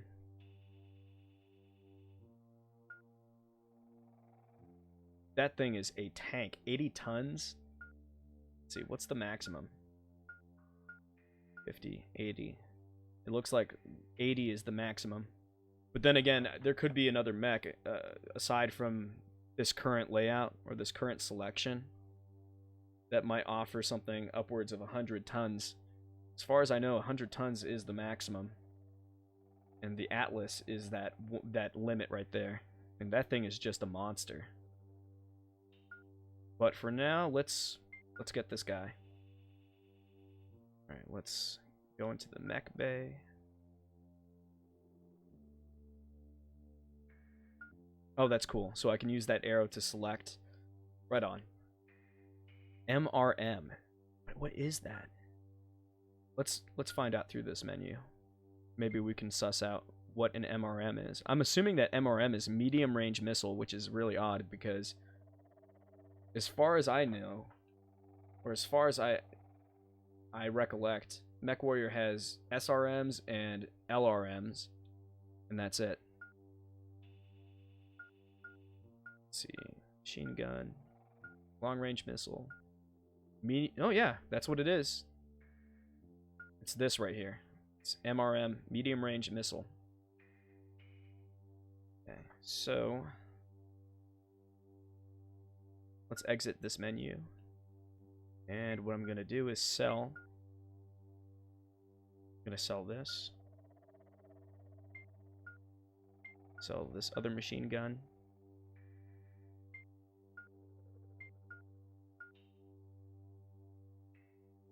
Then jump jets, let's get rid of those because they're not necessary. At least they're not necessary for what my playstyle is. For some other people, your playstyle might involve using jump jets, but I feel like jump jets in this game particularly are kind of superfluous. But that's just my opinion. I've tried playing this game with jump jets and increasing the engine capacity so that way I could, you know, be more spry and speedy on the battlefield, but from what I can tell of what is going on code-wise or mathematics-wise underneath the hood of this game is that if you keep your weight down, you don't have to increase the capacity of your engine, and there's really no need for jump jets because you can have a long-range weapon or an entire loadout that's long-range based, you know, between LRMs and PPCs and large lasers, and you can actually attack enemies from such a great distance that you can basically orient your crosshair high enough where you can get them even when they're employing their jump jets. So it renders the need for jump jets kind of useless because as long as you're speedy enough, you can get at a great distance. You can just book it and get away from them for long enough. You don't have to worry about the range of their weapons because they'll be clearly out of range. I mean, you can see the lobbing missiles and them not even getting close to hitting your mech. So let's see. Let's check out the chat.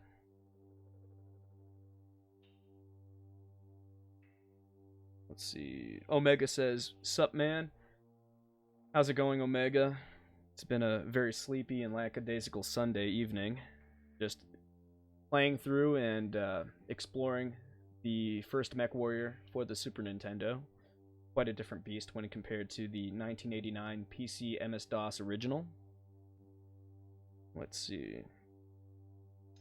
Gaming Instincts TV says, "Yo, I am done streaming. Made a mistake, but I was also smart. Every time I save on RE2 Hardcore, I save on a new save slot in case I mess something up. I forgot to get the shotgun before the first boss. Ooh, yeah, that's gonna it's gonna make things a tad bit more difficult. I am watching you and eating. Well, yeah, good to know. I would say it's a tad bit late for eating. Like, it's almost midnight, but whatever, to each his own. Let's see, Omega says, that port was solid for the SNES. Yeah, it's serviceable for what it is. Like I said earlier in the stream, this game makes a lot of compromises, and quite a few of the compromises are a bit too much, but I don't know. I don't know what to make of this game. There's part of me that really does admire the ambition of this game, but there's another part of me that feels that missed your... anyway, I was looking at the chat. There's another part of me that feels that there was really no way to make this as competent a translation of the PC original as it potentially could have been. I don't even know if the Super Effects microchip would have helped. It's the game is just way too ambitious for what it is to be accurately translated one-to-one over to the Super Nintendo. Anyway, let me finish with my weapon layout. I'm gonna buy another medium laser. Large laser, medium laser.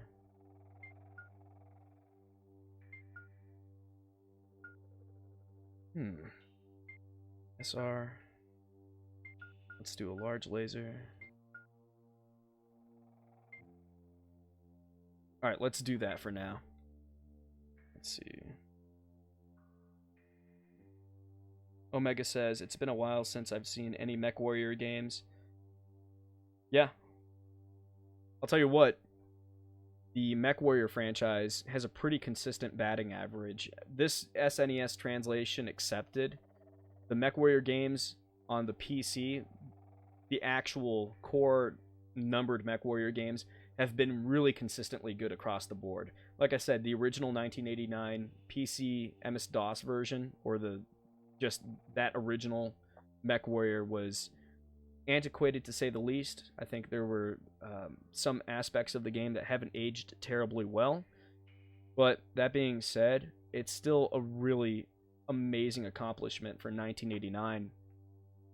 Full range first-person combat in 3D with soft-shaded 3D polygonal graphics.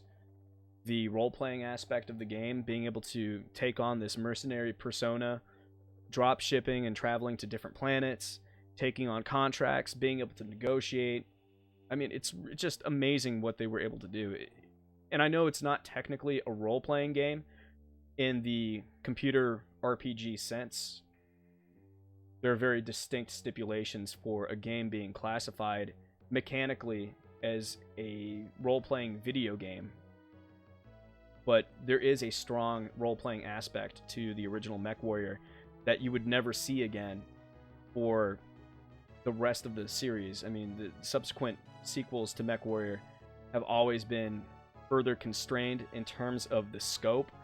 And I'm not saying that the scope of Mechwarrior 2 isn't grand, because it is. I mean, it's just amazing how much of an improvement they made from Mechwarrior 1989 to Mechwarrior 2, and its subsequent spin-offs and expansions, including Ghost Bear, the Ghost Bear expansion, the Mercenaries expansion. Mercenaries is one of my favorites. I mean, playing that game with my Microsoft Sidewinder joystick, being able to control the throttle and twist it so that way you can dynamically rotate the torso and twist the waist of the mech, just so amazing. Let's see, it needed the Super Effects microchip. It says Omega. To be honest, I don't think that the Super Effects chip would have made this game any better. I think it actually would have made it worse, in the sense that they would have had to constrain the scope of the game even further. Because when you're getting into the Super Effects stuff, there are only so many character models you can have, and when you start introducing multiple entities in a 3D polygonal playing field, you can seriously destroy and tank that frame rate like nobody's business in an instant. And that can make the speed of the game vary in terms of its speed, its overall speed. Because you look at Star Fox, and because you have so many entities on one screen at any given time, that tanks the frame rate. It just does. I love Star Fox to death, but it fights constantly with its technical stability or instability when it comes to how many entities you can have on the screen while still maintaining scenery objects like world objects, props, and just the overall control of the R-Wing. And then every time you fire a laser, that adds another 3D entity into the view screen, the FOV, and that contributes to the frame rate, whether it's going to be high or low. So there are so many variables you have to think about. And so you would have to render the lasers, you would have to render the missiles, and how many polygons are you going to use for each missile and each laser. I mean, it's just, I don't think that using Super Effects would have done this game any favors in terms of being able to maintain the scope and having like any quality of life gameplay wise when it comes to the first person in the cockpit combat. I think that this was honestly the best that they could do.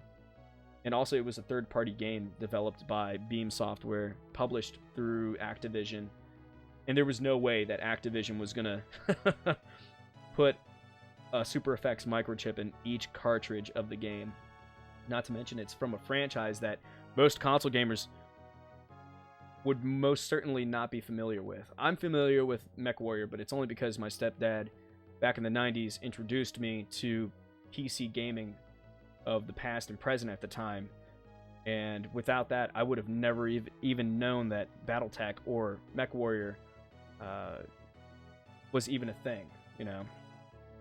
Let's see. Well, it plays better than Doom. I do have to say that Omega, that Doom for the Super Nintendo is just...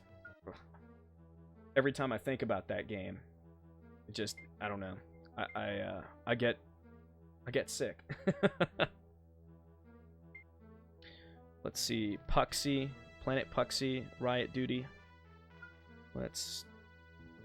2 lightweight mechs, 2 medium weight mechs, and then 2 heavyweight mechs.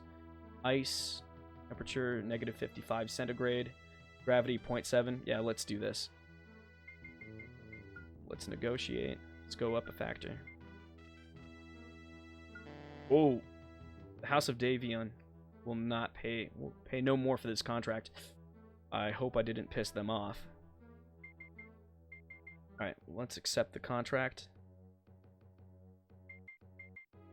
And we are ready for launch. Let's try this mech. See how we do. Let's see. Omega says it shouldn't exist. I'm assuming you're talking about Doom SNES. Why did it start me out facing the wrong direction? I don't know. That's weird.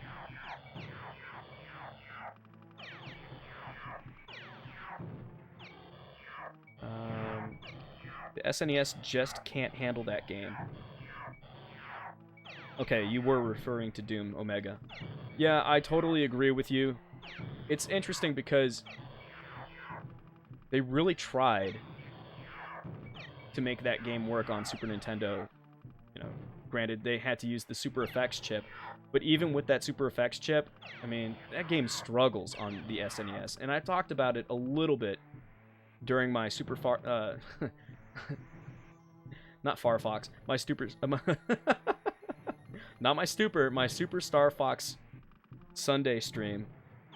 I talked briefly about Super Nintendo Doom and how lackluster of a port it was, to the point where I really think that they shouldn't have even tried porting that game to SNES if it was going to come out the way it ended up coming out. At least I'm pretty sure that was on my Super Star Fox weekend, or a Sunday stream. Come on. Gotta beat this mission. Daddy needs a new pair of shoes. How many more mechs do I have? What, 2 more after this guy? There we go. Oh, 3 more. 3 more.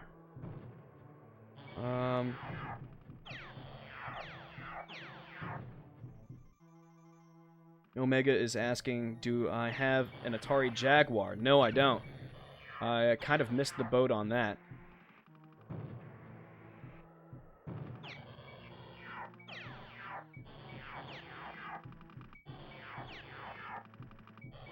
I was interested in owning an Atari Jaguar back in the day, but at the time I thought it was too expensive to shell out the cash for that console.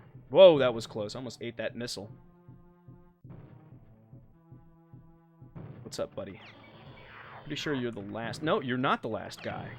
Whoa, okay. Come on. Come on.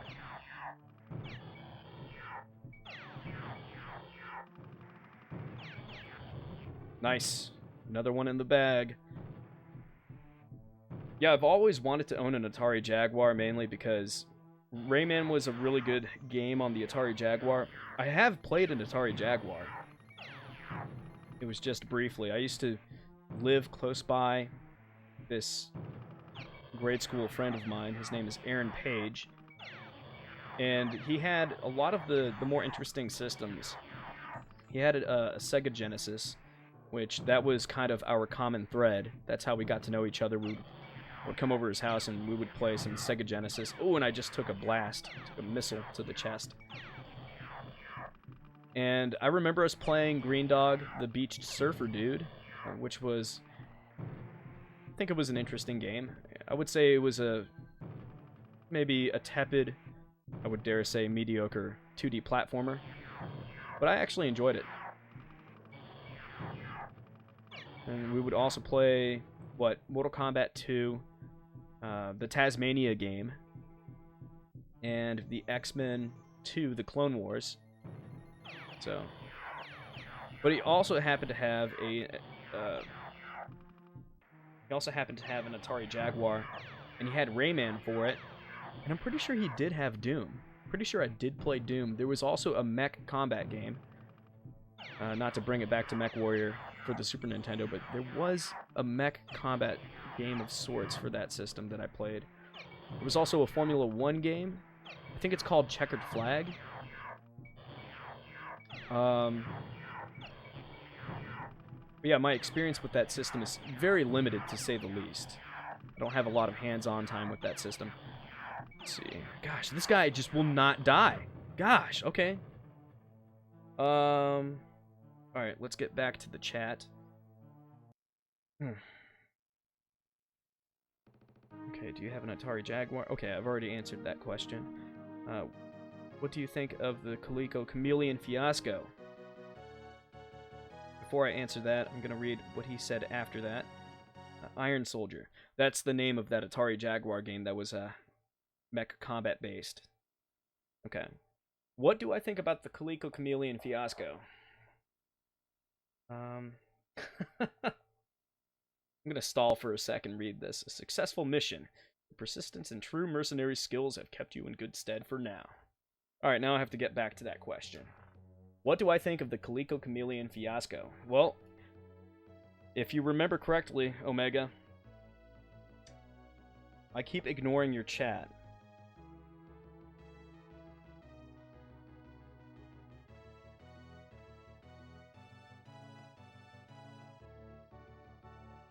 I'm pretty sure I didn't ignore your chat, Gaming Instincts. I read everything that you've written so far.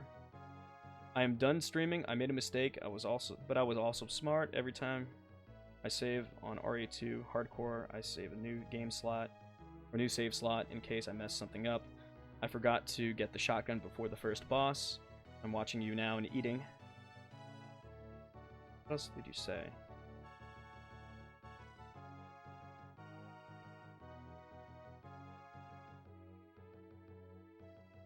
Skipping over you twice again, lol.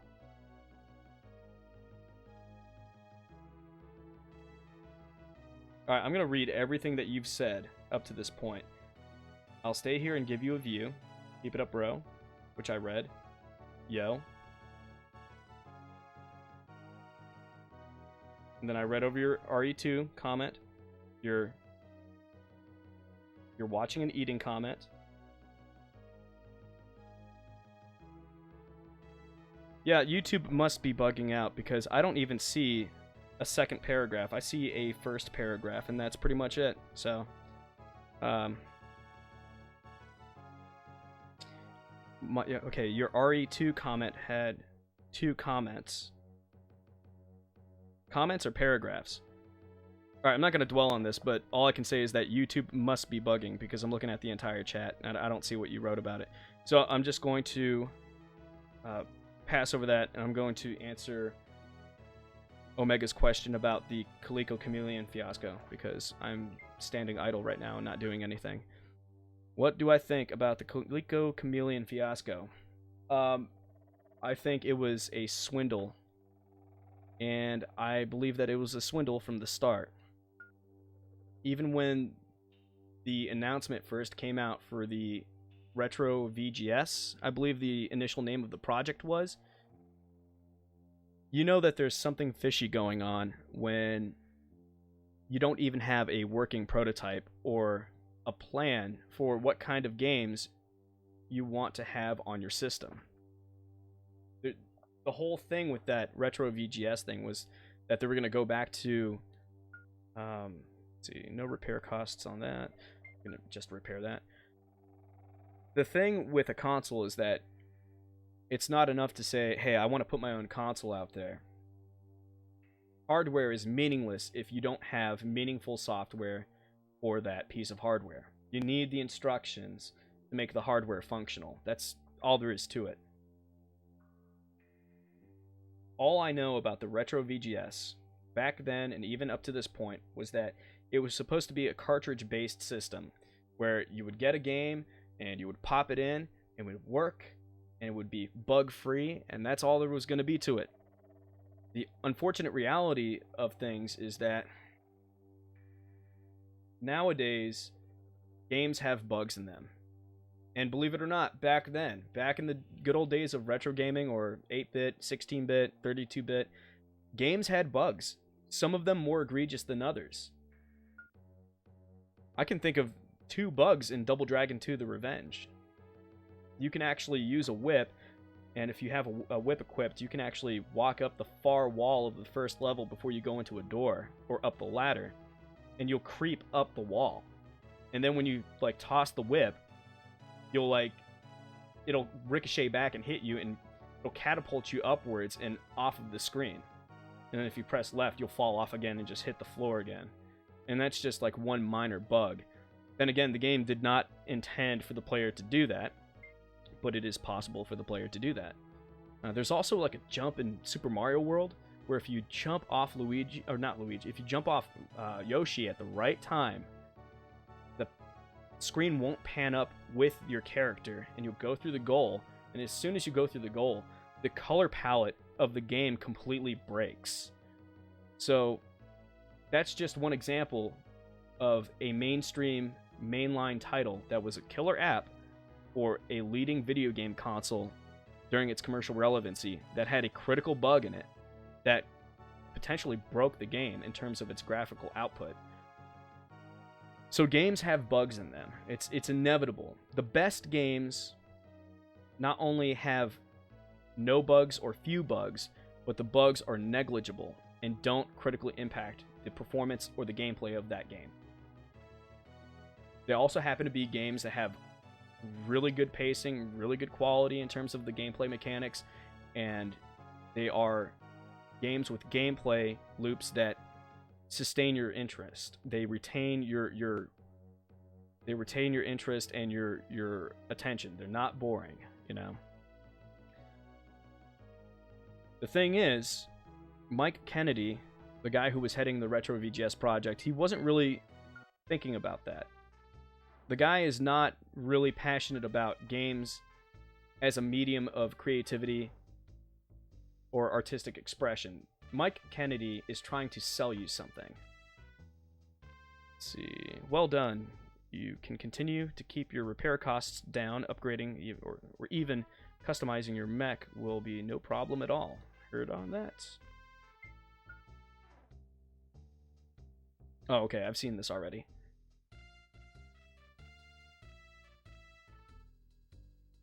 So, from the get-go, Mike Kennedy had the wrong intentions in mind. Now, of course, games are a business and you have to make money, but he just thought that he was going to put out this console and people were going to make games for it, and that's all there was going to be to it.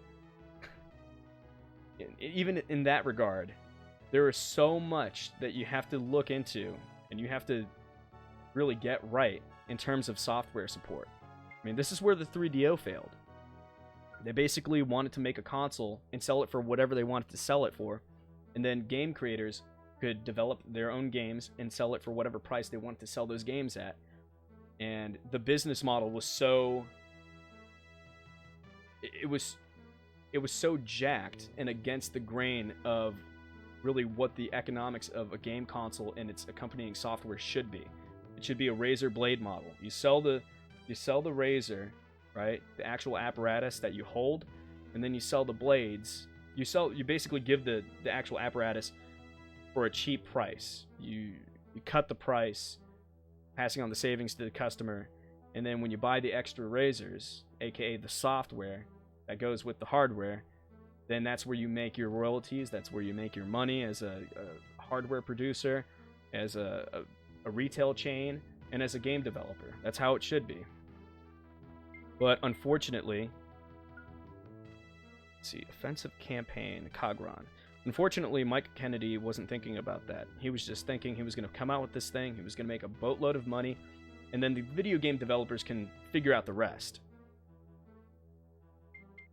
And unfortunately, it had gotten to the point where they still didn't have a working prototype. They had this guy, John Carlson, working on the hardware. He bounced out of that agreement, that group, in very much an unceremonious way.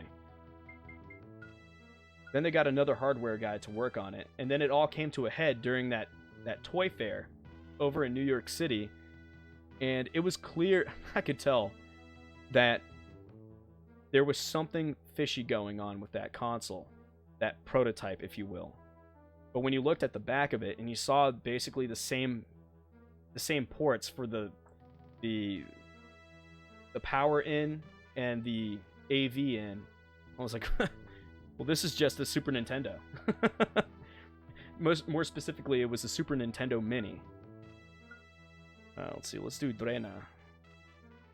So, January 20th, 3027, contract, Riot Duty, Planet Drena. Value 199,000 C-bills. Let's check out the info. 2, 2, and 2. 2 lightweight mechs, 2 medium weight mechs, 2 heavyweight mechs. Let's do it.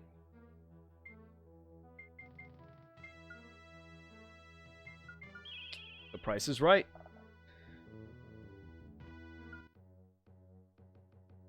And I'm pretty sure that Mike Kennedy knew what was inside of that Coleco Chameleon case, that Atari Jaguar case. I guarantee you that this guy knew from the outset what he was trying to pull over people. Didn't work. It's something that is really frustrating about what he tried to pull.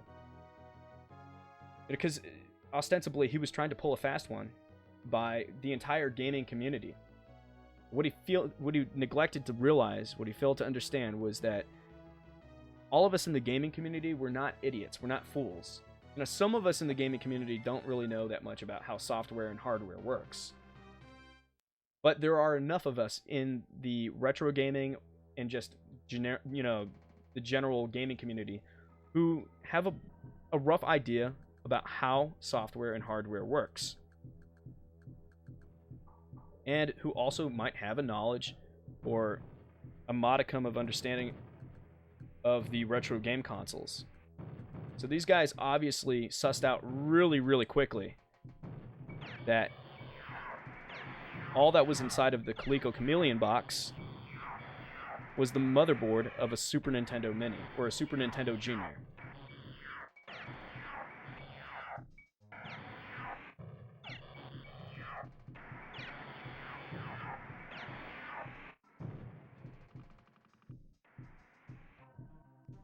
But that wasn't even the end of it. I mean, the dude tried to pull another fast one by the community by publishing, what, 2 or 3 photos of the Coleco Chameleon with the motherboard, the prototype motherboard in it.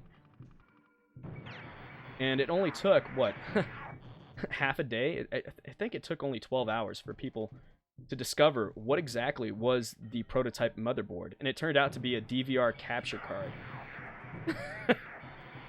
Like some diamond multimedia capture card that was just stuffed inside of this Coleco Chameleon or Atari Jaguar shell. And they purposefully made it a frosted Atari Jaguar shell, so that way it would be more difficult.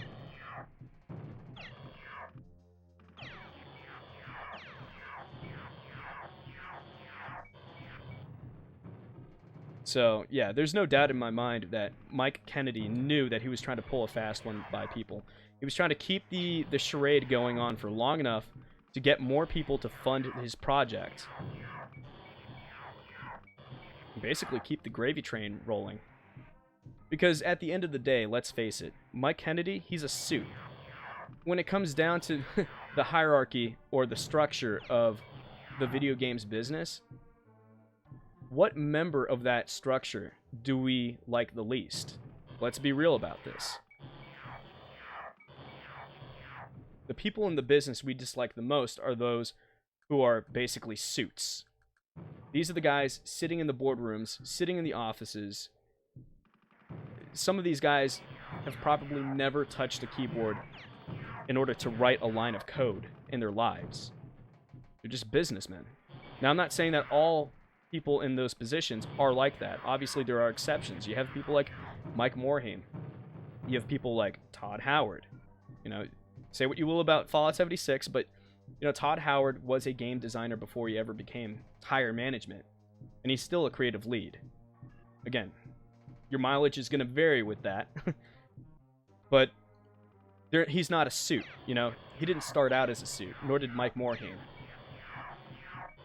But Mike Kennedy, the dude is a suit at heart. And not only that, the guy's a very deceptive suit.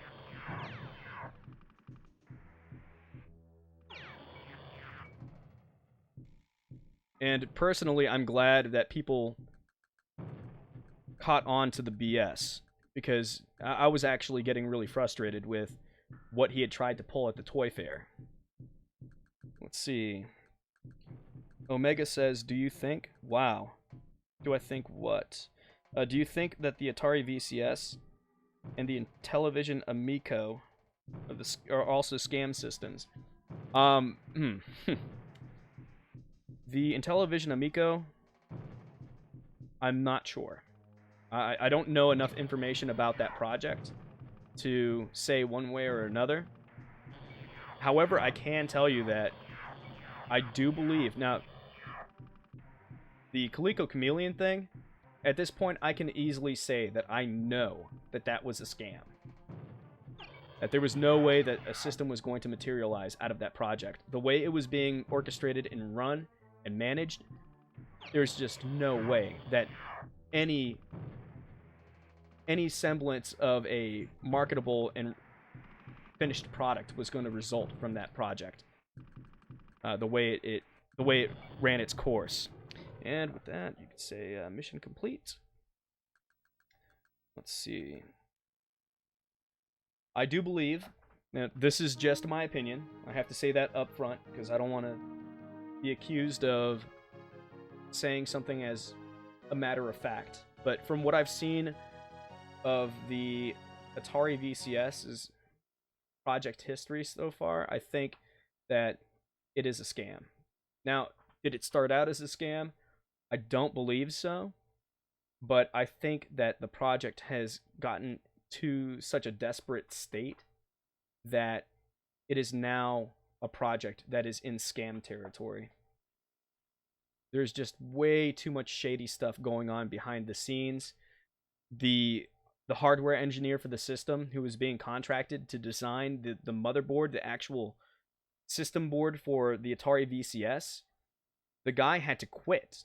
I mean, he just straight up bounced from the project, John Carlson style. Pardon me. John Carlson style, mainly because he had not been paid in over 6 months. So, that's a serious problem. Let's see. Gaming Instincts TV says, "Yo, can you see this?" Yes, I can. I have to show you something on Edge Intensity tonight. Alright, heard on that. If you guys aren't familiar with the YouTube channel, Infinite Edge Intensity, look it up. This guy's in the fitness community on YouTube, and he makes hilarious roast videos of celebrity fitness personalities, you know, who expel bro science and sometimes nonsense, and also abuse the copyright system on YouTube. So, Elgin, he's hilarious. Check him out. Seriously. Let's see.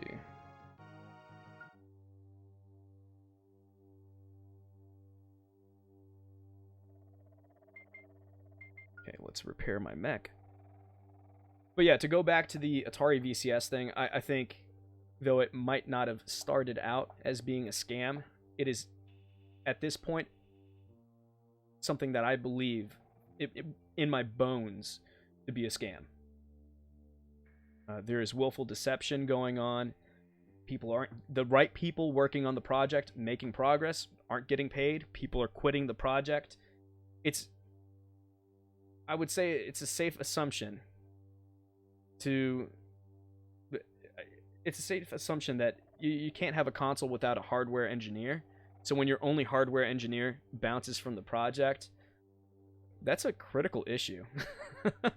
I mean, I might be wrong. I mean, I'm no doctor and I'm no computer engineer, but I think it's a pretty safe statement to make that losing your hardware engineer when making a piece of hardware is very, very detrimental and very serious. Let's see. Omega says, "I think it'll come out, but won't have any games, and it will be a massive disappointment." We'll see. We'll see if it even comes out, because, like I said, their major hardware engineer bounced from the project. That's not something that you easily come back from. They basically have to hire a new hardware engineer, and they have to basically start over from scratch, because I'm not even sure that the previous hardware engineer gave his work to the Atari VCS project staff, the suits, essentially. So it's not like the Coleco Chameleon situation where, let's see, let's reload that, refit that. It's not even a Coleco Chameleon situation where Mike Kennedy basically kept and held on to things that were accomplished for the system. For example, he had hired, at one point, I believe he had hired Kevtris from the Atari Age forums. Now, this guy is a very skilled tech wizard. He had done a couple of emulators that I'm aware of. The guy is very skilled. And he is also, he's not one to be messed with or deceived, you know. The guy has a lot of skill and talent, and no one like that should be disrespected or deceived or screwed with. But Mike Kennedy kind of screwed with the dude, and when I say kind of, I'm being generous. He definitely wronged Kevtris, and from what I understand, Kevtris left, but Mike Kennedy kept what he had worked on. Then he brought John Carlson in, and he had worked on the system for a while. And then after that, John Carlson left, leaving what he had worked on with Mike Kennedy again. So I don't think this is the same situation. I think the previous hardware engineer who was working on the design of the main board of the console was working on this stuff at his firm. And then when he wasn't paid for 6 months, he had to leave the project abruptly. Understandably so, because he's from a small company. So he comes from a rich heritage of engineering game console hardware. He had to leave because his company is just a very modest one. And it wasn't really fair to him for them to be not paid for 6 months. I mean, that's ridiculous. I mean, the guy, I can't remember his name, but that guy who was working on the Atari VCS last, he is a kinder soul than most, and more than the higher-ups at the Atari VCS or the Atari Box project deserve to have on their staff. Let's see. So I'm not even sure that the Atari VCS will actually make it to market.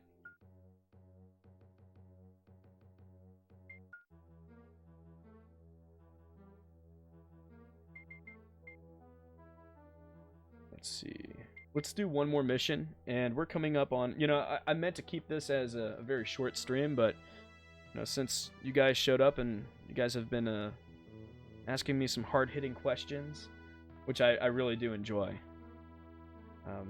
It appears that this short stream is not so short anymore. So I'll do one more mission, and then I'm gonna conclude the stream after that, and that'll be it. Let's see, let's do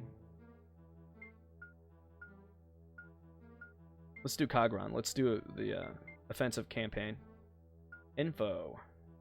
So we've got 3 lightweight mechs, 2 medium weight mechs, 1 heavyweight mech. And then, yeah, it's on Kagron, so it's ice, negative 30 degrees centigrade, and the gravity is at 0.4. I'm not going to try to negotiate the contract. I'm just going to take it as is.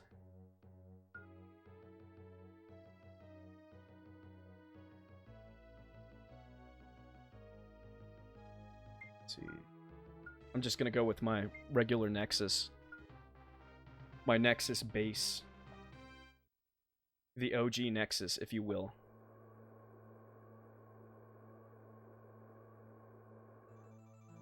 Stop enemy mechs from entering the base. Okay, yeah. Take it. Take it. There we go, there's one. Okay, I gotta take out this guy right here.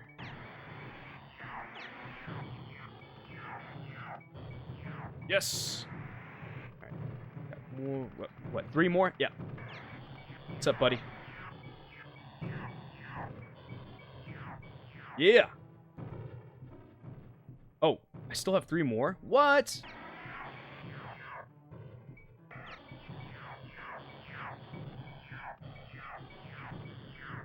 Come on, come on, come on.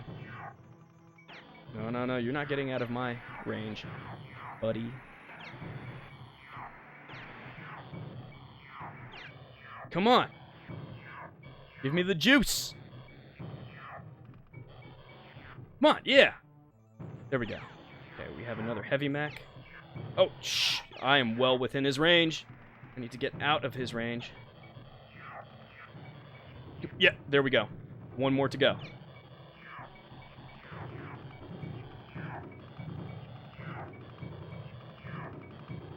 No, no, no. Don't kill him. Don't kill the base. Come on. Damn it. Woo. Man, that was super close. I was so worried that that guy was going to wreck the base. Whew.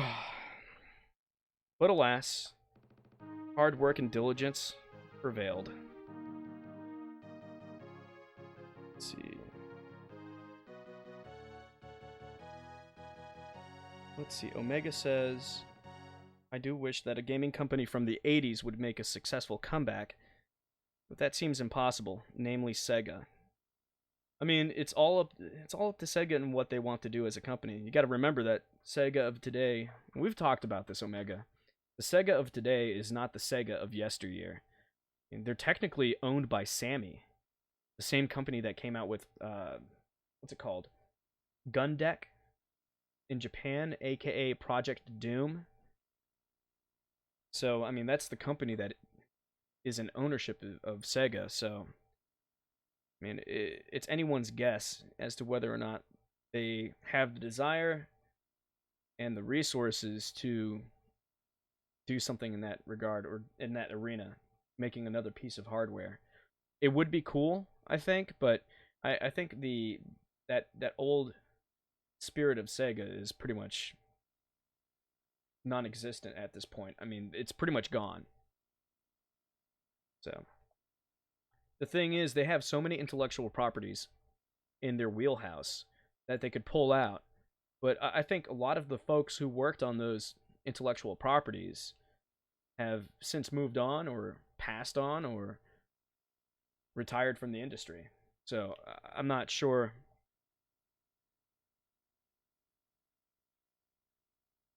I'm not really sure if they really have the stones at this point to bring back their best franchises in a meaningful way, let alone bring them back on their own proprietary piece of hardware. Let's see. Omega says, what do you think, or do you think that Microsoft should end up acquiring Sega instead of Sammy? Well, that depends. I mean, Sega is technically more of a publishing house than it is a development house. And though they've done a good job at, publishing certain titles and acquiring certain licenses to publish certain titles, I don't know. I feel like they're a long ways off from reattaining their previous, their older glory. Let's see. And I'm not so sure that Microsoft acquiring Sega would, I don't know, improve their odds of steering the ship towards their past glory. I just don't think that that is an option that will yield different results. I mean, I understand what you're saying with, Microsoft, because Microsoft and Sega used to have a pretty close relationship during the Dreamcast days and then the subsequent Xbox days, but I'm not quite sure that Microsoft acquiring them will change things for the better or bring them back to their glory days. It just seems very unlikely. I mean, it's something, I would say it's a pipe dream. And it's we can all dream, but I don't see it happening. And I hate saying this because, I don't like being a pessimist, but it just doesn't seem realistic. So. And at the end of the day, I'm not really being pessimistic. I'm being realistic in saying that I don't think there's really anything Microsoft can do to steer Sega in that direction. I think it's just up to Sega and Sammy as to what they intend to do with their old intellectual properties and if they want to throw their hat back into the hardware arena. So. But anyway, I said I was going to do one last mission and I meant it. That pretty much concludes this Sunday night stream of Mechwarrior for the SNES. I might actually come back to this game for the next stream. We'll see about it. I'll think about it. Because I really do think this game is truly fascinating as a cul-de-sac in gaming history. As I said before, I don't think this game achieves its goal in properly translating the original 1989 PC MS-DOS classic. But I really do see some of that original spirit in the game. So that's something I can give to Mechwarrior for the Super Nintendo. Let's see. Oh, we have some more chats, not super chats, but chats. Mundane chats, regular chats, if you will. John, I am hearing rumors that Microsoft will have an Xbox Series X event in spring prior to E3, and Elden Legend will be there with From Software as a cross-gen game to showcase the hardware. Interesting. I do love me some From Software. He also says some people are speculating that From Software is the company that will be bought out. Whoa. Do you mean Microsoft buying out From Software? That's pretty crazy. Huh. Yeah, I mean, we'll see where that leads. That's very interesting. I mean, to me, From Software has always been a fairly independent game company. And they're like a development studio that has always created games that are a bit eccentric and a bit wacky and a bit against the grain. So, let's see. Gaming Instincts TV says, yes, they've made a statement. They're looking for an Asia company or an Asian company. Also, I am hearing they're in Poland right now as well. Interesting. Well, as I've said in the past, it seems like Microsoft is poised to get some more good development talent in their wheelhouse, and yeah, especially for their live service. So, well, we'll see about it. But with all that being said, thank you guys so much for joining me this Sunday for this Mechwarrior stream. I really appreciate it. Hope you guys enjoyed. And all stutters, flubs, and gaffes aside, I hope you guys will join me for next stream. Like I said, I might revisit Mechwarrior SNES again, because I really want to see where the story leads to. I've yet to play through the whole storyline of this game. Like I said, this was a very experiential first time dipping my toe in the water of Mechwarrior sort of experience. So, but yeah. So either this, or who knows, I might pull out the Sega Saturn. I'm still looking for all the parts to it. That's what I get for, separating the cords and the console. Big mistake. One I will not be making again. But as always, this is John Rivera from the Solid State Gamer. Once again, thanking you for joining me for the stream. And as always, I'll see you guys next time. Cheers.